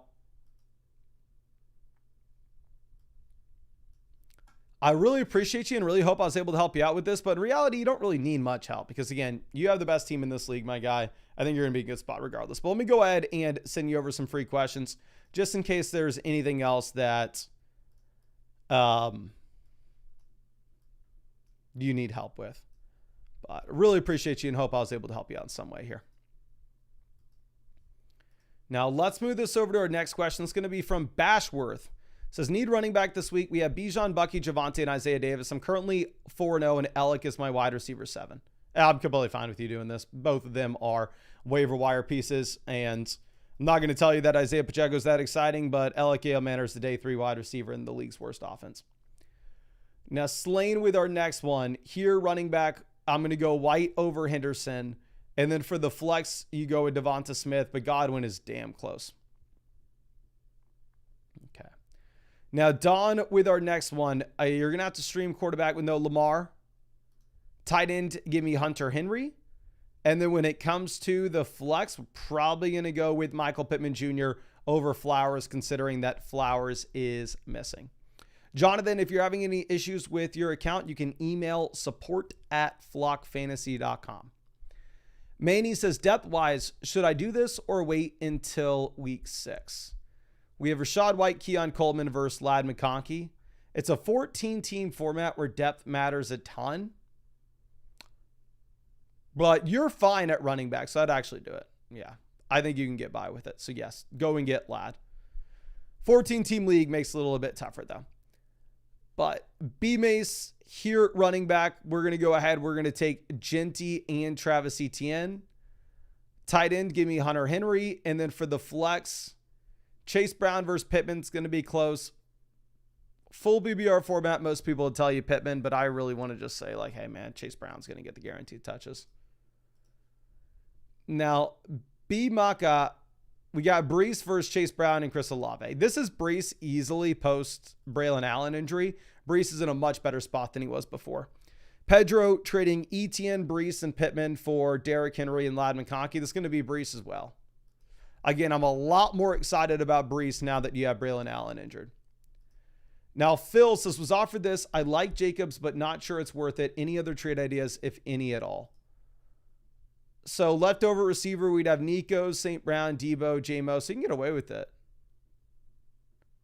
It's a 2 wide receiver, 1 flex format.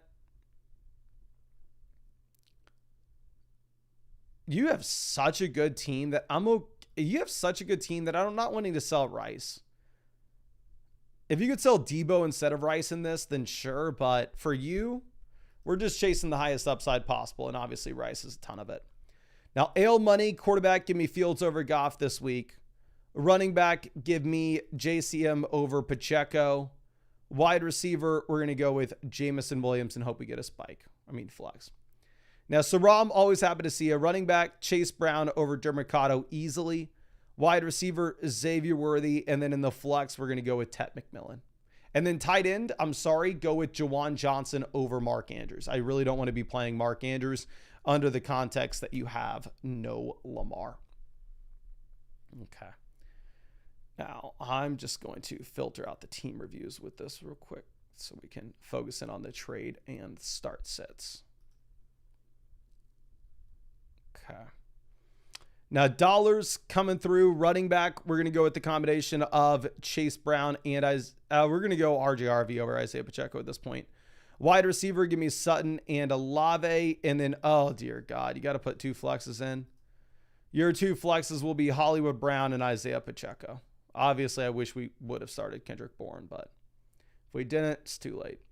Brees is right, trading Chase Brown, Ricky Pearsall for Jennings and Brian Thomas.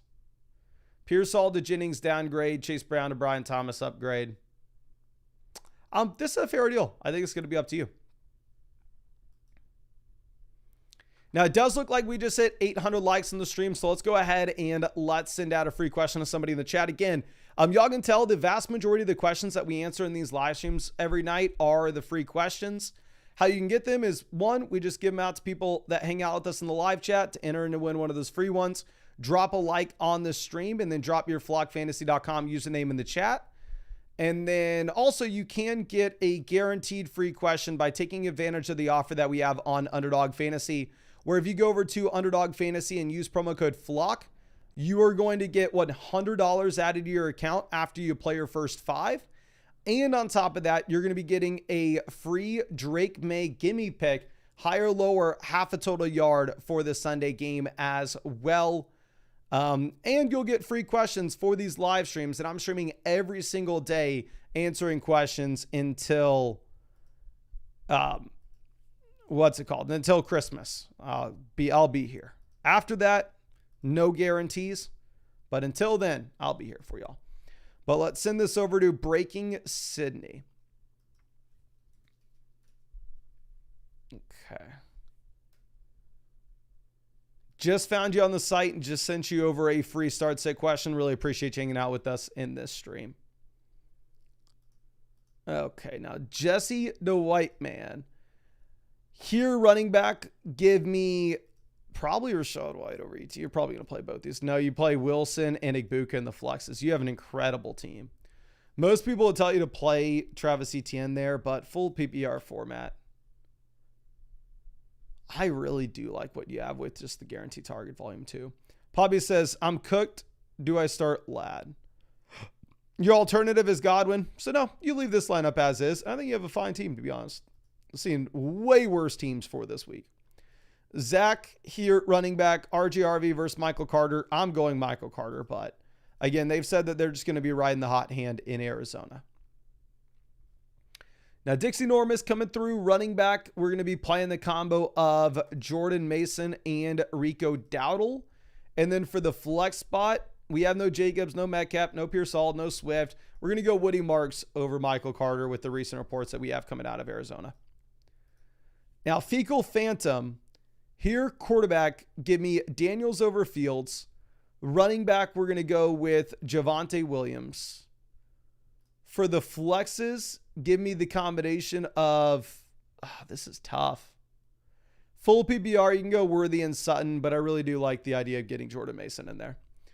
Now, Pedro Nevares here for the flex. It's Worthy. Actually, no, it's a non-PPR format. If this is a non-PPR league, you're going to play the running back with Chase Brown. If it's a full PPR format, you're going to go with Xavier Worthy. Now, Colby here for the flex. We're going to go with Xavier Worthy in a full PPR league. And we can go with Travis Etienne. If Deebo Samuel is fully healthy, I'd probably go with Deebo. But with him missing practice on a Thursday, it does scare me a bit. Now, Ark's looking between Jordan Mason and Jerry Jeudy. In that case, you go Jordan Mason. I don't think it's that close either.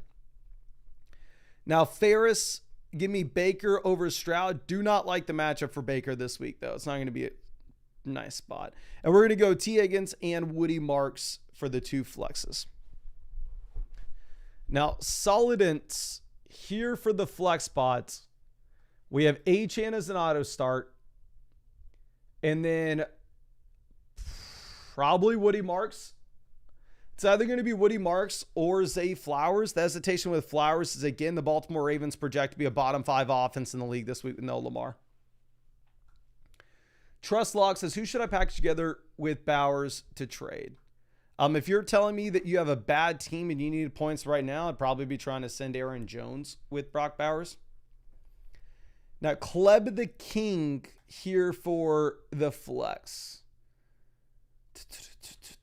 Give me J.K. Dobbins and then maybe Pollard here because of... I do not want to play Pollard, but you may just have to.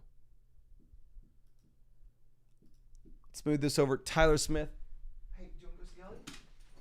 Go see her. Tyler Smith trading Scat, Waddle, A.J. Brown for Amari Hampton, DK Metcalf. Waddle to Metcalf, slide upgrade. It's really a lateral move. Up to you there. Scat and A.J. Brown versus Amari Hampton. I'd probably rather have Amari Hampton at this point. The notorious one, always happy to see a running back. We're going to go with Judkins. Wide receiver, give me Marv. And then for the flex, give me Dowdle. Hey, Smoker. For the flex spot, we're going to go with Rashad White over Kenneth Walker, Chase Brown, and Woody Marks, and Ladd McConkey. I feel good about playing Rashad White this week. Now, Nose Beers coming through. Wide receiver, we are going to take Michael Pittman. And then for the flexes, you can go with Ladd McConkey and then probably Zay Flowers over Tony Pollard now that Spears is good to go. Ben's Mafia trading Love, Montgomery, Golden for Chase Brown and Mike Evans. Montgomery to Chase Brown upgrade, Golden to Evans upgrade. You're paying Jordan Love to get it done in a 1 quarterback format. I see Love on a lot of waiver wires. I know we looked at this earlier, try to come up with anything that we could sell Jordan Love with. And I mean, I would love this deal. Now, Hemloyd, running back. I would go with Rashad White over Jordan Mason in a full PPR format. And then tight end, give me Zach Ertz over Mark Andrews. But if you needed a flex here, Jordan Mason would be your flex for sure. And I would start Mason over Alec Manor for sure as well. Now, Hemloyd trading Scat and Metcalf for Judkins. 2 wide receiver, 1 flex format. Afterwards at wide receiver, you would have Igbuka, Quentin Johnston, Brian Thomas, and Puka. So you really don't need DK Metcalf. So I'm okay if you view Judkins as a significant upgrade over Scat. You can do this. I have DK Metcalf and Scat on my own team, and I would not do this trade, but I understand your wide receiver room is a lot better than mine. So maybe you can. The Lamb of God coming through here for the flex. You got to play Garrett Wilson, my guy. Garrett Wilson and Igbuka are both kind of auto starts. I'd play Igbuka here over Rashad White, even if I really want to get White in. Just as you have no Mike Evans, Igbuka is somebody you have to get in every week. Aluna says, I'm thinking of trading away Genty, too many running backs. Yeah, I think you could go ahead and look to send him away, especially if it means you can get an elite level tight end. Or, yeah, wide receiver is not great either. If you could go like Genty and Devonta Smith and get you a better wide receiver, like it's crazy that you have Judkins on your bench. Negatron, running back. We will go with JCM. Actually, no, we're going to go RJ Harvey. Wide receiver, give me Jacoby Myers, especially with no Bowers. And then the flex, we're going to take Pittman. Big jogging running back, give me Kenneth Walker. And then I'm going to go Chase Brown over Keenan Allen in the flex. I know most people disagree with that, but it's what I would do if it was my team.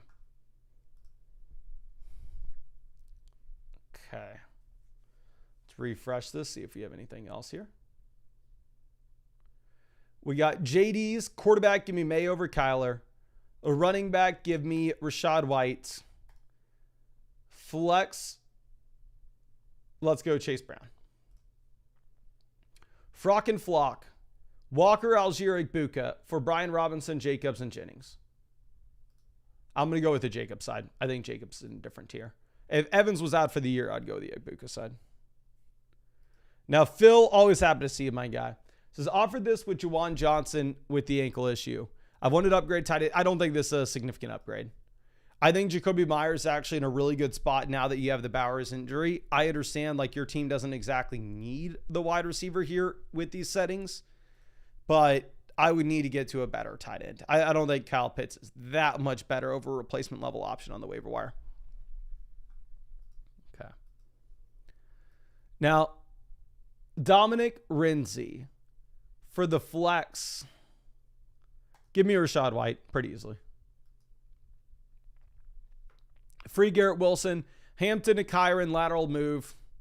Javonte to London, upgrade. Keon to Shakir, lateral move. We're paying Ricky Pearsall to get it done. I'll go with the Kyron and London side. But I know we have some team reviews that we still need to get through. However, we have been live for about 3 hours, running out of time. So we'll get to those team reviews tomorrow morning. And again, of course, the site will send you your answer. So don't worry about it. Even if you're not in the live stream, you're going to see it regardless. But I really appreciate y'all hanging out with us in this stream. Again, I do want to remind y'all, if y'all want to get free guaranteed questions, you can do so by taking advantage of the offer on Underdog Fantasy. Underdog Fantasy is available in almost every single state. I've been the only sponsor of this channel for 5 years. If you use code FLOCK after you play your first $5, you're going to get $100 added to your account. And on top of that, you'll get a free Drake May pick, higher, lower, half a total yard. And with that as well, you are going to get free questions for these live streams that I'm going to be live streaming every single day until Christmas. So just make sure that you go ahead, subscribe. You'll have plenty of opportunities to get those questions in. I'm going to be waking up in about like 7 hours so we can go live super early and start answering your questions tomorrow. I'll be live streaming for 5-6 hours. So Sunday morning before all the games, I'd love to hang out with you. And also because there's a London game, typically there are fewer people in those live streams because obviously they're watching the games. I'm watching the game myself. I'm going to have it on my phone. I'll be commentating over it as well with y'all. But you should be able to get your questions answered and get free questions there relatively easily just because there won't be as many people. But really appreciate you. Really hope I get to see you tomorrow morning. And yeah, drop a like on this if you haven't. I'm about to pee myself, so I got to go.